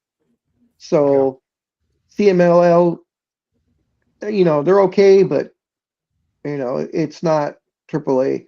But of course, WWE is taking over that completely because Scorekeeper. I don't know if you know about AAA in Mexico. That's like the premier wrestling organization in Mexico and has been for decades.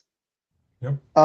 They came into what they say is a partnership, but if I'm not mistaken, WWE bought majority ownership in AAA, and now the Undertaker, Mr. Mark Calloway, excuse me, is running a AAA in Mexico from his house in Texas. But he is in charge of all the booking and everything in AAA right now. And supposedly Rey Mysterio is the general manager on TV now. Whether he has an actual say so in what go on the day-to-day stuff, I don't know.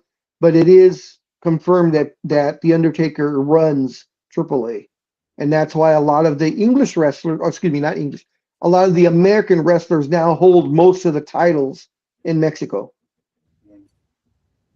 Yeah. Yeah, that same it's like, yeah, it figures. That's what that was. Maybe it's because he wants to be a Spanish announcer for CMLL. No, Yeah. Roger's favorite wrestler is Pimpalina. Who? No, the one that I hate the most is that metal chair at APW. Oh, you'll never forget that, will you? Boy, you need a seat cushion for that one, huh? That's why wherever I go, big dog, there's a seat cushion. Thank you for That was lugging so all four of funny. the seat cushions too. Oh yeah, like they weigh so much. I still remember that APW though. You were ready to fight that wrestler who was going to be one more match because you were done. When Jungle Boy came out to fight him, I'm like, I'll take your ass out. Yeah, You're right. like, my ass hurts. You're like, my ass hurts too much. No more.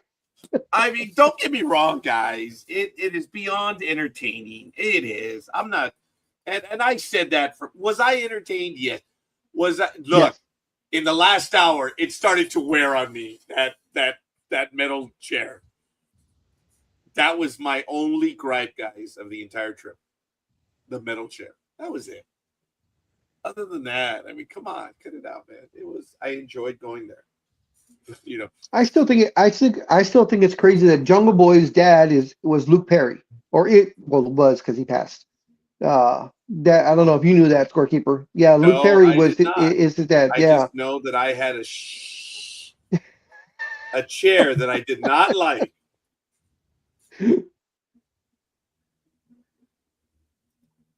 Oh, that was too funny. Oh, just real Yeah, quick, it was. back to with the Lakers. Dr. Soon Yoon, who owns, I believe, The LA 12% of the Times. team. Yes, he Yeah. has said, I have no interest in selling my portion of the team. It will stay with me. Yeah. So But if the Bus family does sell their 17.8%, that puts ownership at something like 80% with Bob Iger and Trump's son-in-law, brother-in-law, whatever he is, in-law. 80%? Is that how much? If they get the Bus family portion also, it'd be like Because the 75 to bus 80%, owns 17%. 17.8, pretty much 18%. And I believe Dr. Yoon owns 10 or 11, 10, somewhere between 10 and 12% he owns. That's a lot. Too bad. Yeah. What's his face sold his Magic? portion. Yep. Well, yeah, Magic sold it to Yoon. Yeah. So I'm pretty sure Magic made a pretty penny off of what he sold. Because I'm pretty sure Dr. Bus gave him some family discount of some sort, most likely. Yeah, which you cannot do anymore. Nope. As a matter of fact, the sweetheart deal that the Raiders gave to what's his Brady? face? Yeah. Brady? Yeah, the NFL really got mad. This is no. Values only go up. No discounts. And I hear Mr. Troy Aikman is going to be having the same type of on-air restrictions that Tom Brady has as an announcer, because Aikman is now the assistant something or other, I think, with the Dolphins for their Oh, quarterbacks. come on. So the same thing where Tom Brady can't talk about certain things about the Raiders. Now Troy Aikman, in fact, I'll find out what team it is, but Troy Aikman will not be able to talk about certain things when that team is playing. Idiot. All right, whatever. Idiot NFL or idiot Troy Aikman? The NFL for allowing it. Let's see. Yeah, that's not right. I want to be Mercedes Monet's backstage mystery partner. Okay.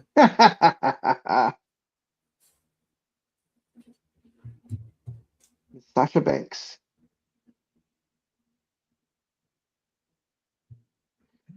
Actually, Lito, you have a chance. She's single, if I'm not mistaken. Although she is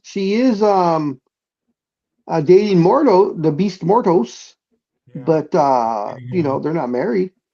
Oh, okay, so yes, Aikman has a new consulting role with the Miami Dolphins. They said he is subject to the same remote access limits that apply to Fox analyst Tom Brady due to Brady's stake in the Las Vegas Raiders. They shouldn't be able to do that. They should not be able to be owners and then announcers. Well, he is a consulting role, so he doesn't have as far as Aikman's concerned, he doesn't have ownership. He's just a consultant on the team. Oh, Brady, yeah.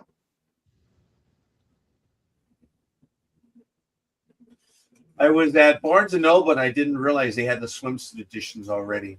But I was a little leery. I was going to get it because we hadn't done the swimsuit edition in like forever. But as I was reaching for it, all these little teeny boppers walked in, and I was like, and were you embarrassed? Were you embarrassed? I was very insecure at that moment. Were you thinking that they would be thinking creepy grandpa or something? Or? Yeah, something like. Oh, I'm sure I've been labeled as such a few times already, but I'm all right with it. Did you happen? Now I saw the cover like 3 weeks ago at a supermarket. Since you were at Barnes and Noble, did they have multiple covers like they used to, or was it just the one cover? Yes, they did. And there was one cover that I'm like, oh God, I'm triggered after seeing that cover. I mean, she was the size of the cover. Ah, okay. What? As my office manager, I was talking to the audience. My office manager says, "Well, you're not thin yourself." And that means what? Yeah, but Scorekeeper's not out there in a Speedo on the cover of a magazine. Thank you. I appreciate that. Nor would it. No. It's the end of the world if I ever end up on a cover. If they offered you $1 million to do it, you would do it. Don't give me that. Okay, big dog. No one will offer Mr. Girthy that, so I'm all right with it. But I am happy that I have finally turned the corner. I'm happy that you're happy. I had gotten to 257. I'm down to 249. For 9 months I could not move on the weight. Don't you hate that when you hit that plateau? Yeah, it was BS. So now I'm back into 250. So I feel better, but I have more to do. So okay. Hold on. Well, actually, keep talking. I'm looking for something. Oh well, Mr. Girthin is. Oh, I had breakfast with No, I had lunch with Solomon Walters, or maybe it was a brunch. We went to Sizzlers, and he went on the attack. He said, "Do you see this melon? Do you notice that it exists outside of nature?" So what about the melon? He says, "Yeah, it's interesting how we have so many round things when the world is flat." Oh, here we go again. I said, "All right." He's a I flat don't earther? understand Mike Heffernan is a flat earther. He's a flat earther? Or he's doing it just to get under my skin. So Oh, I told him, that part I believe. okay, I told him, I said, I don't understand how a man as round as you can't deny that the earth is a globe. I mean, look at how round you are, Mike. I mean, come on, cut it out. So, but I've already told Mike has his own gravitational force, right? Dude, if he goes next to Three Gorges Dam, I don't know which one's going to change the gravity of the earth. I really don't. He does have his own gravity field. There's no doubt Maybe he'll change his mind if you send him to Alaska, like where you were at. I don't know. The only way I could get him to go up there is if he drive, and he's not going to do that. But why would that be, La Tortuga? Because he would just be a tauntaun in disguise. I mean, Mike is so damn big. He's so damn big that I could fit Han Solo and Luke Skywalker inside of him. All right, scorekeeper. You need to go on your phone. I just sent you 2 people to follow on Instagram. The first one you'll like. The second one you probably most like. Exactly. The stuff I send you all the time for Sophie. All your Sophie videos. I've sent you like 9 or 10 Sophie videos. It's taking forever to get in there. Oh, story of my So life. she said. Yep. I think I'm going to go have breakfast at El Marindero today. I never go on Saturday. You should. You deserve it, scorekeeper. Oh, yeah. Oh, actually, no. You should go because you've earned it, scorekeeper. Sure, no.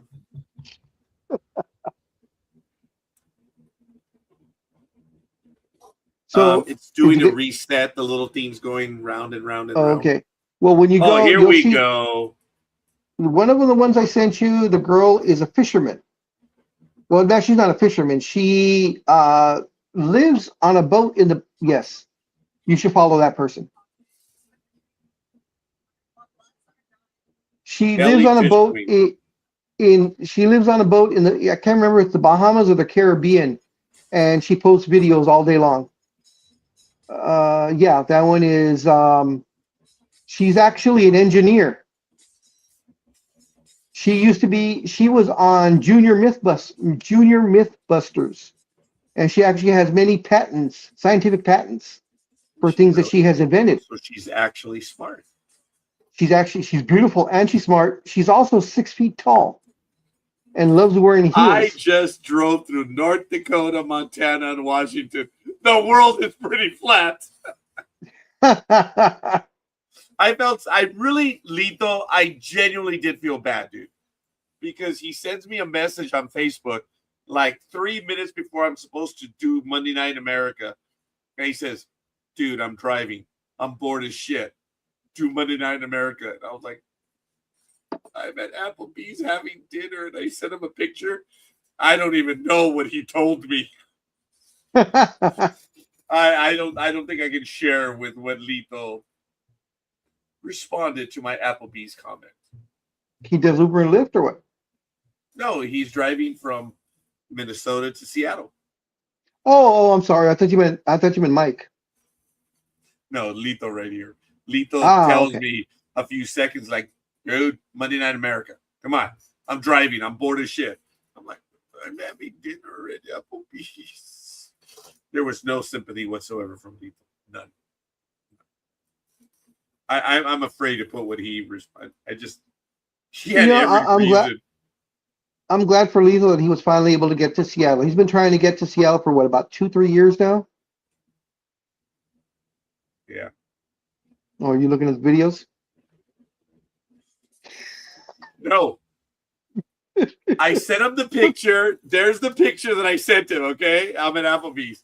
Just such nonsense. When did you become as flaky as Matt?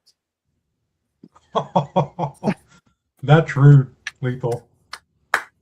I wasn't going to read it till I read it again. And I think Lito's been quiet. He's like, don't read it right now, dude.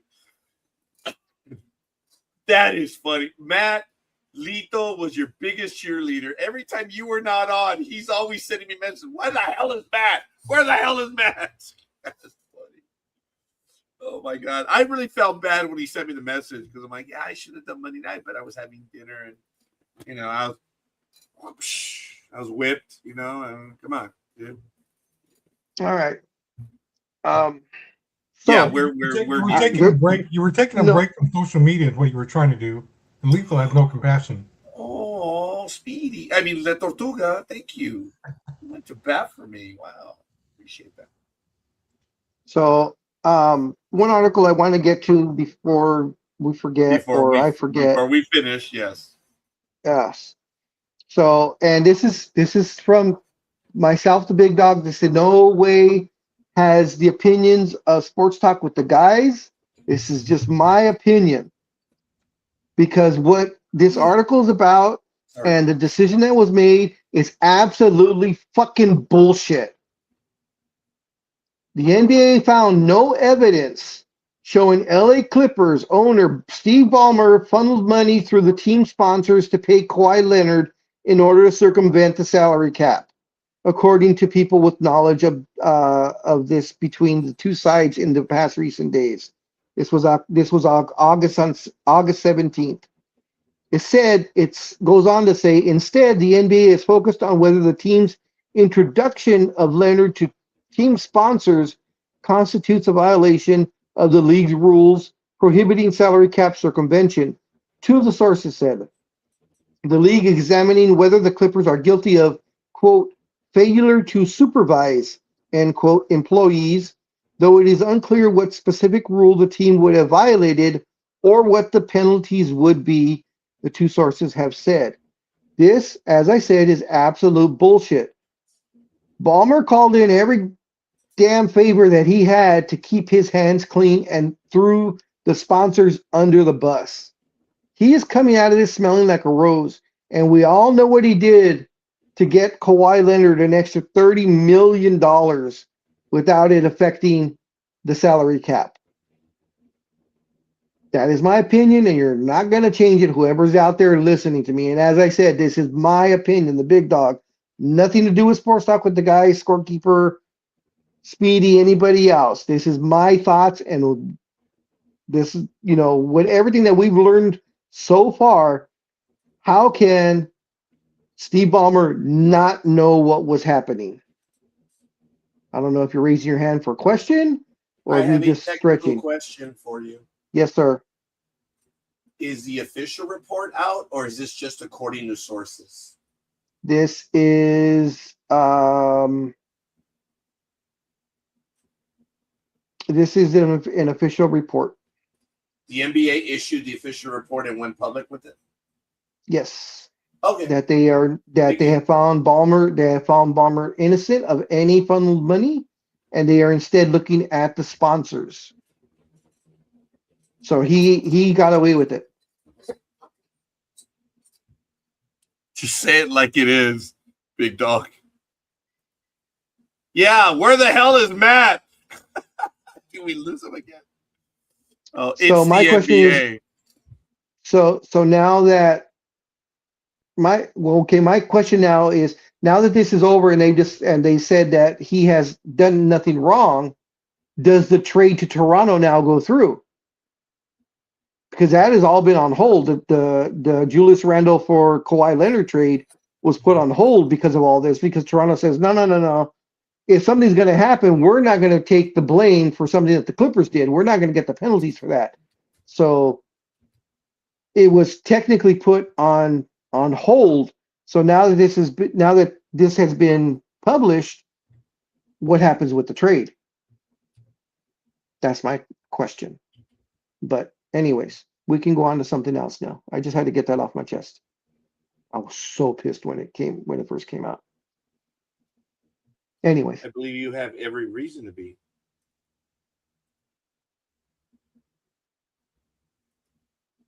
Huh. Okay, sorry, my browser reset. Shadiest league in North America for the last 30 years. I don't know. In other news, in other NBA news, James Harden finally signed a deal. He will go back to the Cleveland Cavaliers.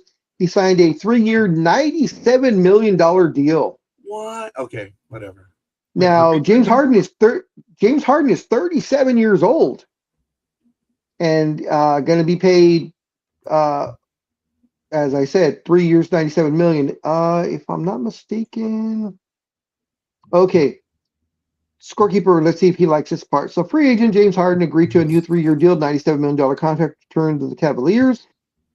Currently, just 2 players in NBA history have eclipsed the $500 million mark in career earnings. That, of course, is LeBron James and Houston's Kevin Durant. Harden sits up at $414 million and would join the exclusive club after completing this new deal. Golden State's Stephen Curry will join the distinguished club after earning his $62.5 million salary this season. So once the season starts or completes, only 4 players will have earned $500 million in their career playing basketball, running around a leather ball in little short shorts. What do you think about that, Scorekeeper? Wow. Congratulations. And wow.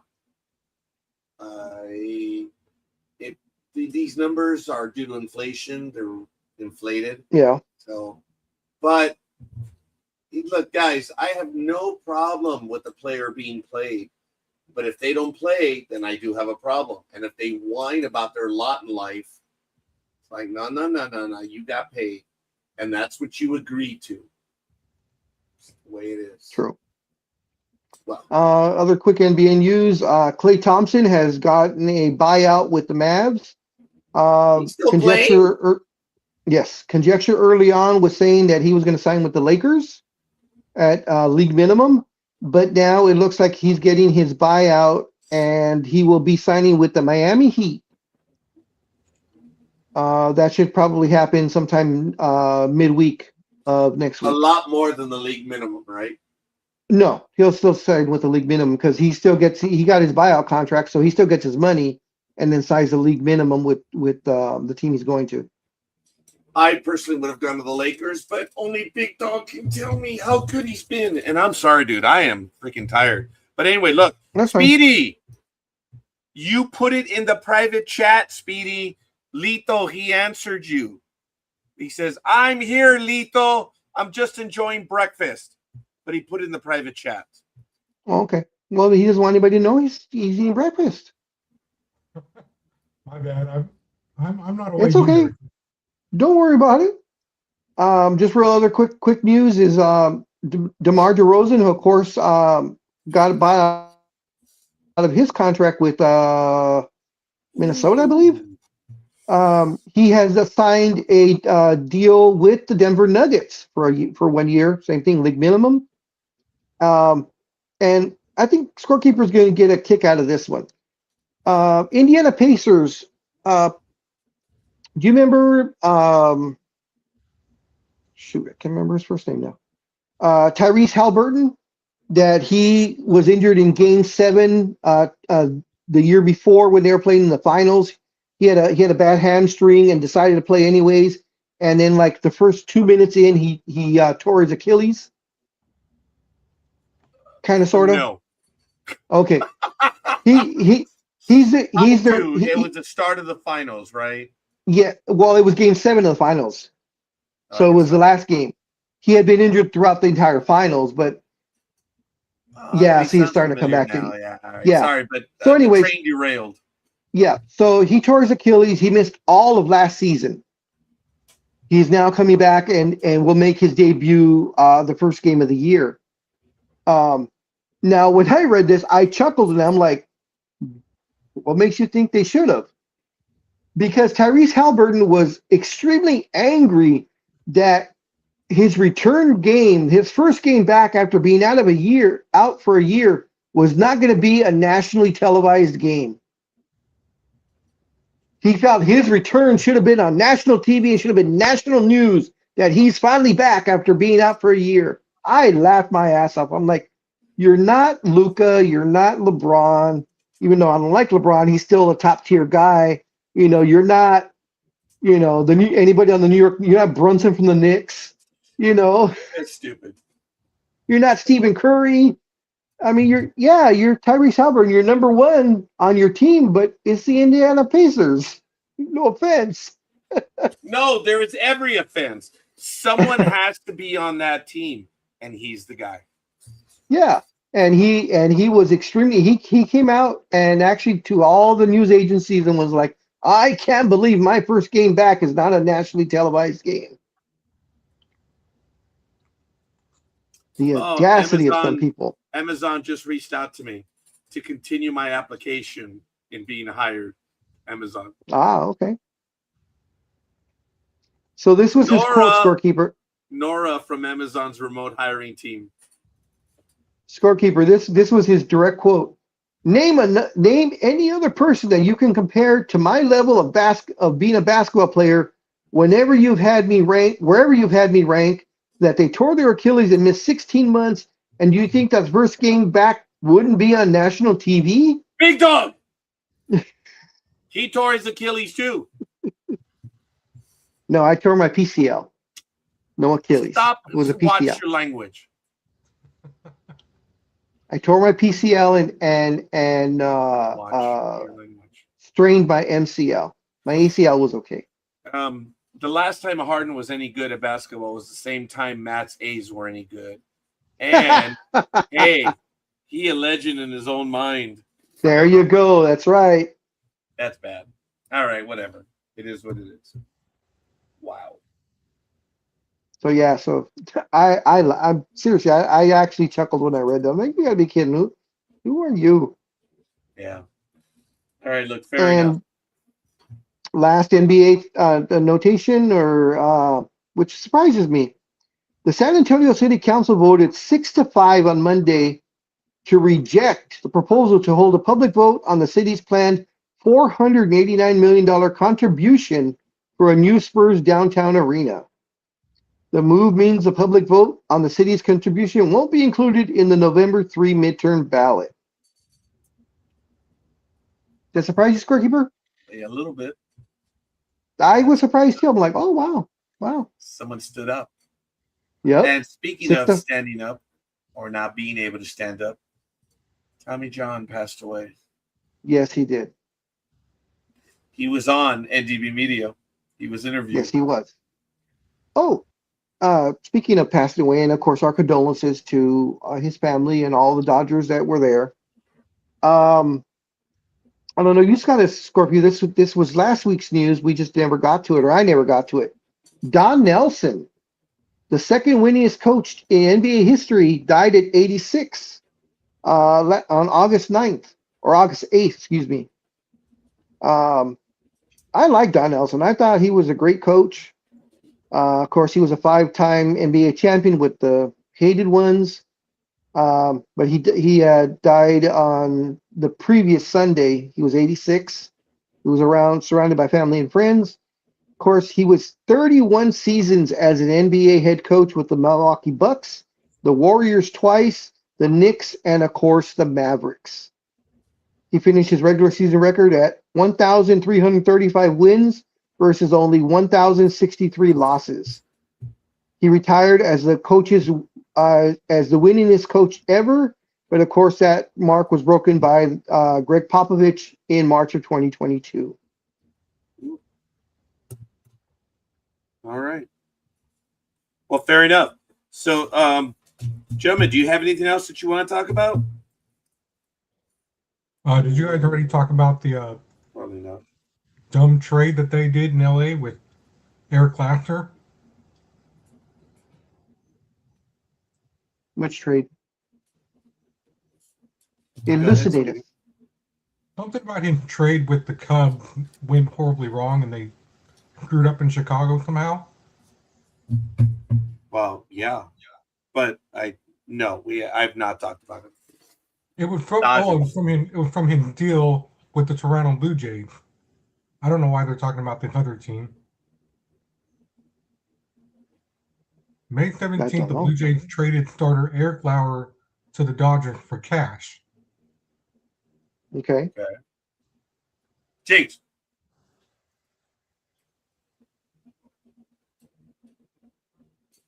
Well, I mean, they trade players for cash all the time. They're kind of they screwed up with the other team for the Dodgers. I don't know what they screwed up on. I don't know either. I mean, the trade was made. He used to play with Toronto. He was now on the Cubs, and then the Cubs traded him to the Dodgers. What's the mess up? I don't get this. I don't. No, that's all it was.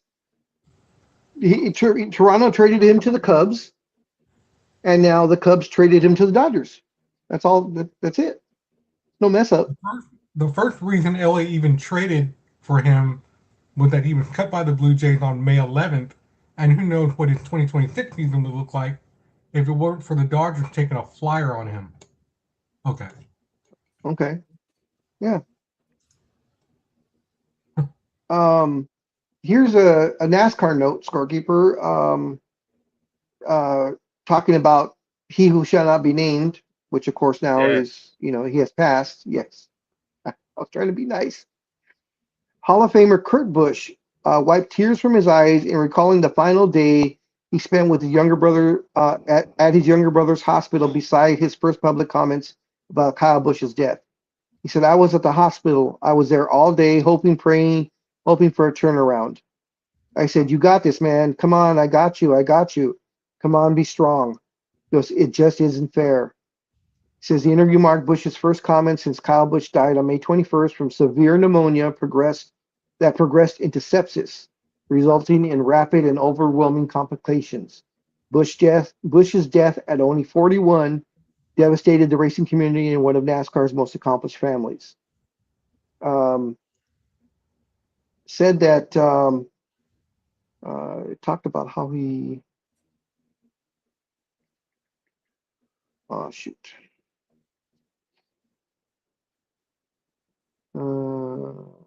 Sorry. That's okay.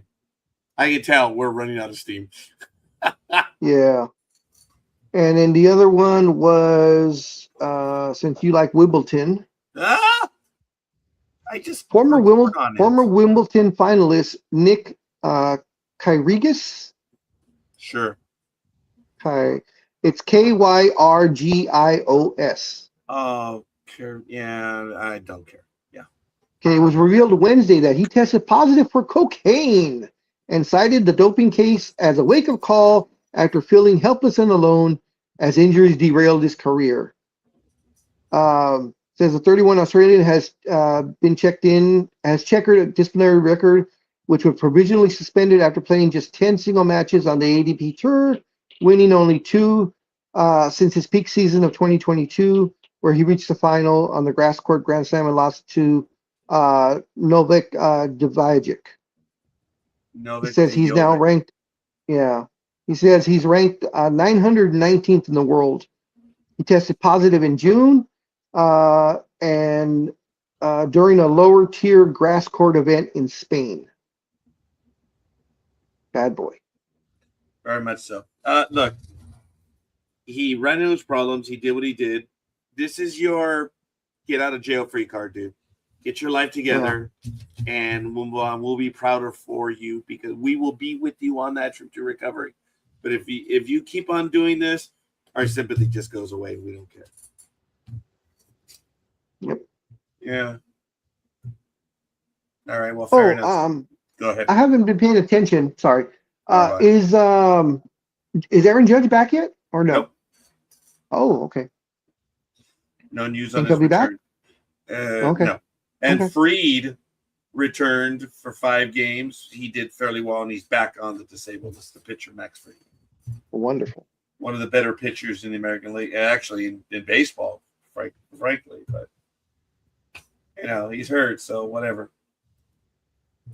And I All think right, there's Steve. actually NASCAR today, so I'll probably be watching NASCAR later. Oh, I won't. I am tired. I'm sorry. I can Is it tell. nappy time? Nappy time. Dude, yes. I'm going to be out. Oh, well, I'm up again. I'm going to go get breakfast first. That's right. Because I'm gonna you go need to get get you need to get a good meal in today and a good dinner in because all that walking you're going to do at Disneyland tomorrow. Yeah. Get your 10,000 steps in. Dude, I did 16,000 2 weeks ago. Last Sunday, I did 15,1. Oh, Why don't you rent a scooter? Yeah, don't they have those at Disneyland, right? Mm-hmm. Yes. I was very much against that until that first day, and then I gave in to Melissa, and I said, "Yeah, I mean, I guess let's see how this works." Man, I had the best rest of the 3 days riding around that scooter, and it gets you to the front of the line too. doesn't like Wimbledon, but just enjoys the ladies' horny grunts. Was it Anna Kournikova that grunted? No, who? No, Oh, there's a Steffi lot of Graf was them. the grunter. Steffi Graf was the first one, though. She was the one that really grunted. I am not prepared to argue that, Lethal. Anna Kournikova was just that was your crush. Was? That is now that which she makes Candier now, something like that, right? Sure. Any corn? Oh, there's it finishes it for you. She's with what's his face, the singer. Still, yes. Yes, they have a couple of kids, I think. Lucky bastard. Yep. What's his name? Okay, the youthful exuberant. I mean, she's I don't know. One of those two, the father and the son. That's her now. Yeah. Man, she's still beautiful. Yeah, still beautiful, but that's the one right there. Yeah. Yeah, that was her early 20s right there. Yeah. Is she with one of the Iglesias brothers? Oh, there it is. The son. Yes, there it is. Yeah, this is when I think she was elite. Well, yeah, she might have been 12 or 13 right there. Yes. Oh, excuse me. It's not her husband. It is her partner. She's been with. Right. She's been with Enrique since 2001. He doesn't want to marry her. Or maybe she doesn't want to marry him. Oh no, she wants to be married. Yeah, she's a beautiful girl, there's no doubt. I'll tell you that having gone to Disneyland for 2 days now, and I'm going again on Sunday. The office manager plays a great wing girl, dude. The ego boost that I have going with her, oh my god, dude. Yeah. Starkey, if you want to feel old, What? Anna Kournikova is 45. Anna Kournikova is 45.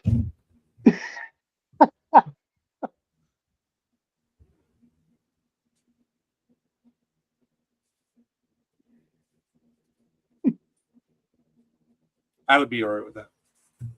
Yeah, I know. So would I. Anyway, I want to go see my crush over at the restaurant. So she should be working today. It's Saturday. You gonna go to Norwalk?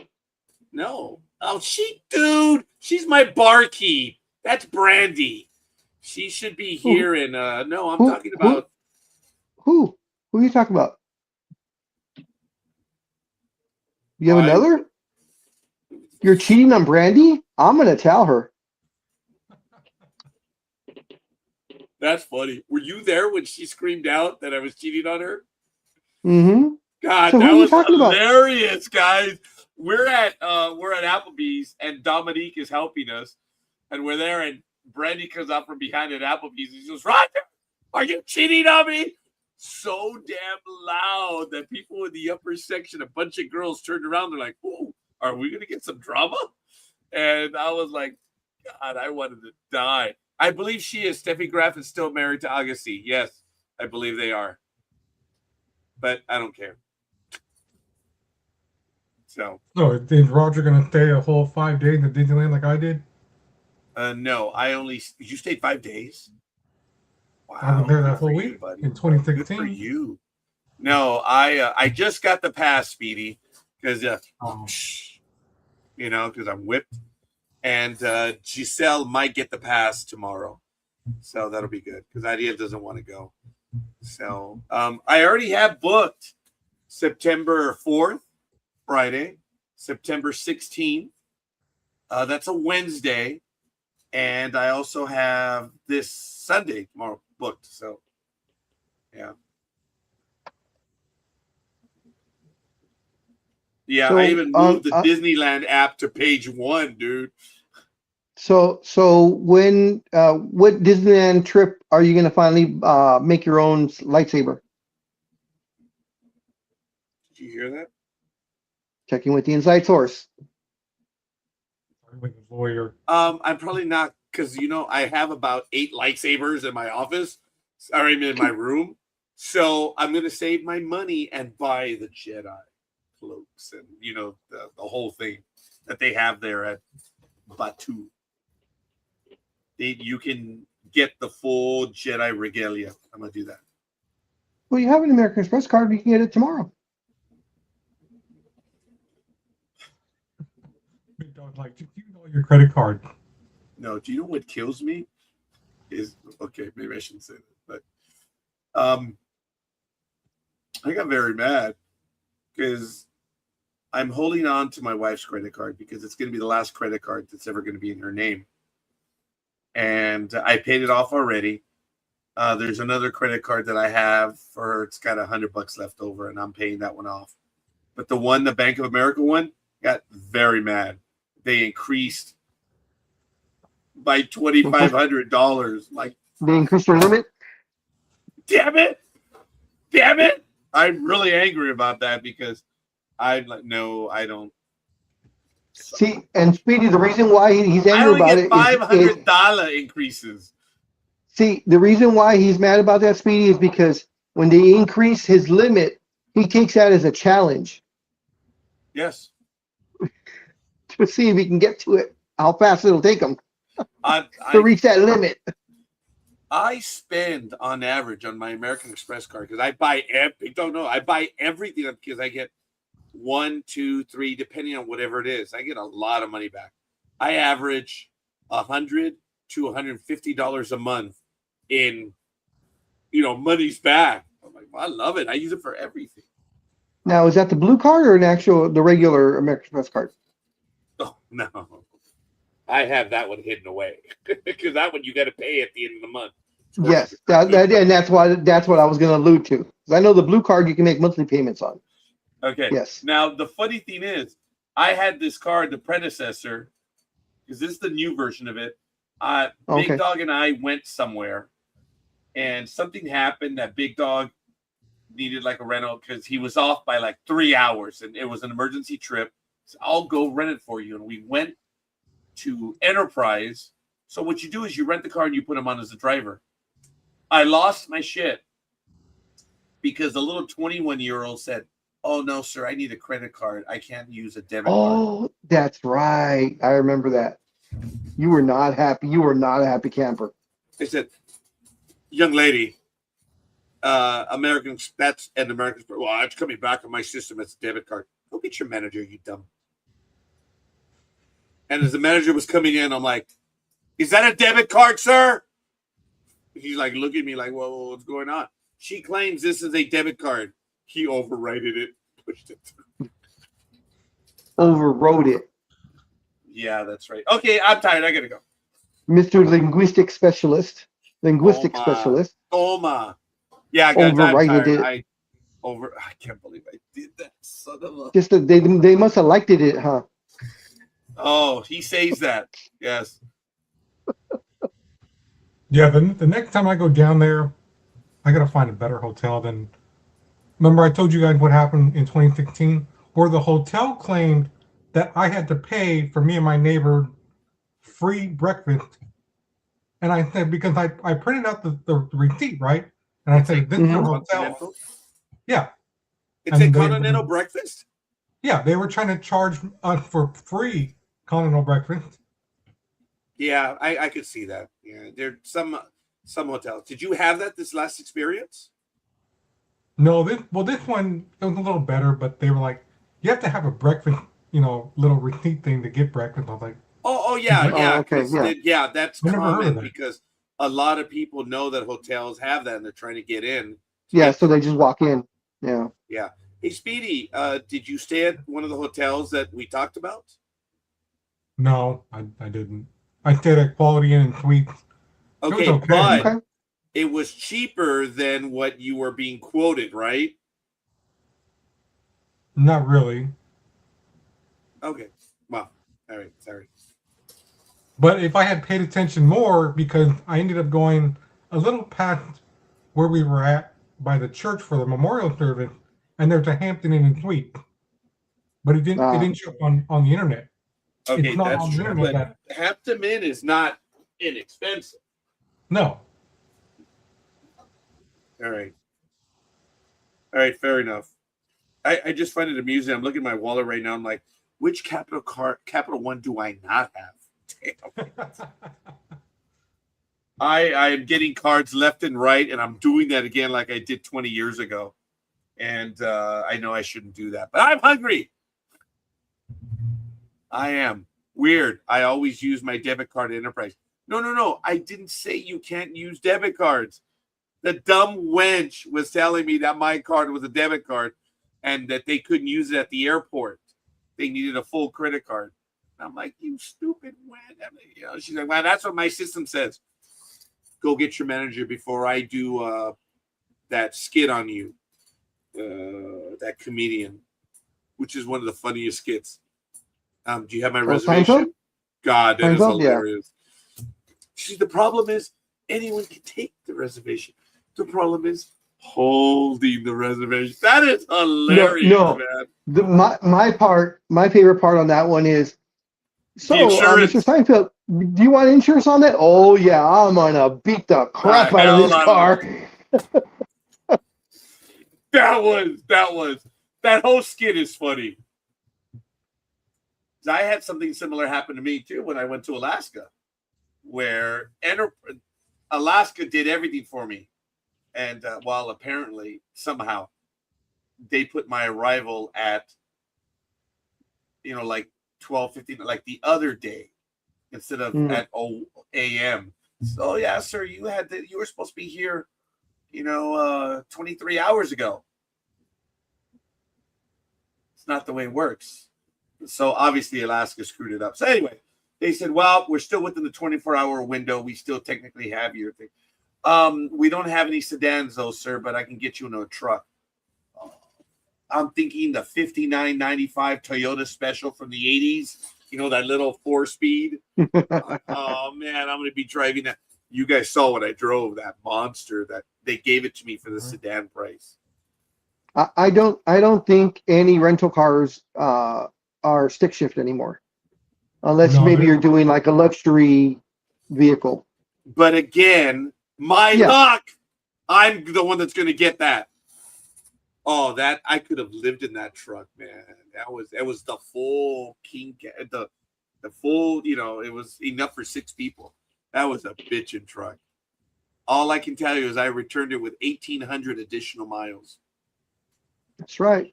That's what you do. Yeah, but there's been a lot of videos that I saw yesterday where they were like, manual transmission? Nope, not anymore. We're trying to get rid of manual transmission. I'm like, well, good, because I don't know anything about that. Then came because they went back to what happened 3 years ago, where a guy tried to steal a car, but he didn't know how to operate the manual transmission. I've seen that. Yeah, it's the greatest theft deterrent today. Yeah, it's perfect. Manual transmission.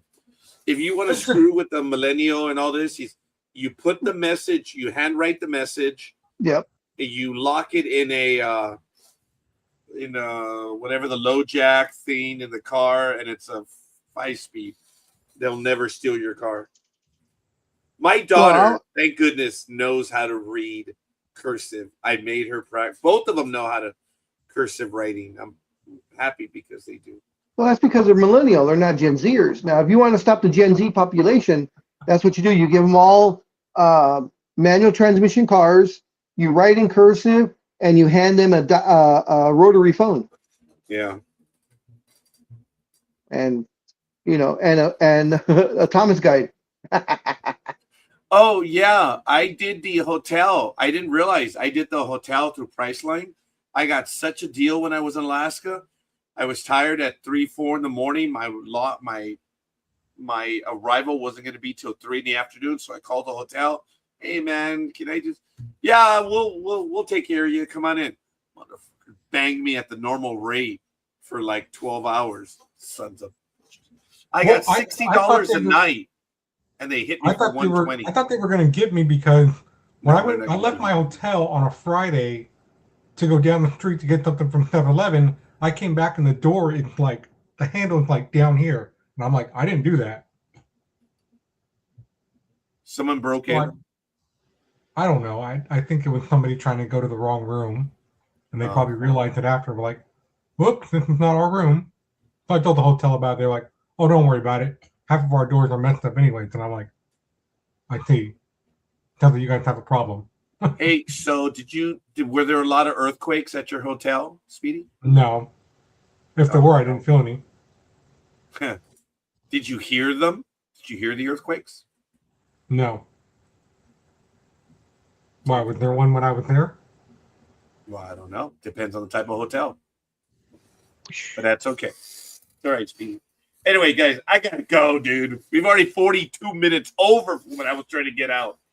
I gotta go. We'll see you guys. Right. We'll be on next week. Right now, it is still. I am gonna be out traveling. The cruise is already booked.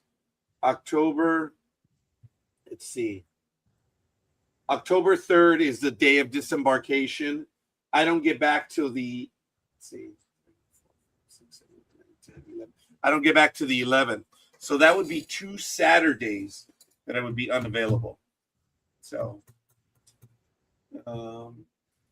think about it. Let me know. Otherwise, folks, sports. Oh, wait. Yeah. October 3rd and 10th. Ooh. Yeah, right in the middle of football. Well, I'm sure you guys will decide what to do. But anyway. Yeah, I'll get with you and go see. We got to get me back in on things so I can program and get in without having to need the link. We'll do that sometime next week or something. I'll give you a call. Anyways, go get some food and then go take a nap. I think I'm going to just take the nap. I'll see you guys later. Hey, guys, thanks everyone for stopping in. We love you. We appreciate you. We'll see you guys next week, and I'll be on later on tonight for the love of God. All right, we'll see you guys. Peace. Hey.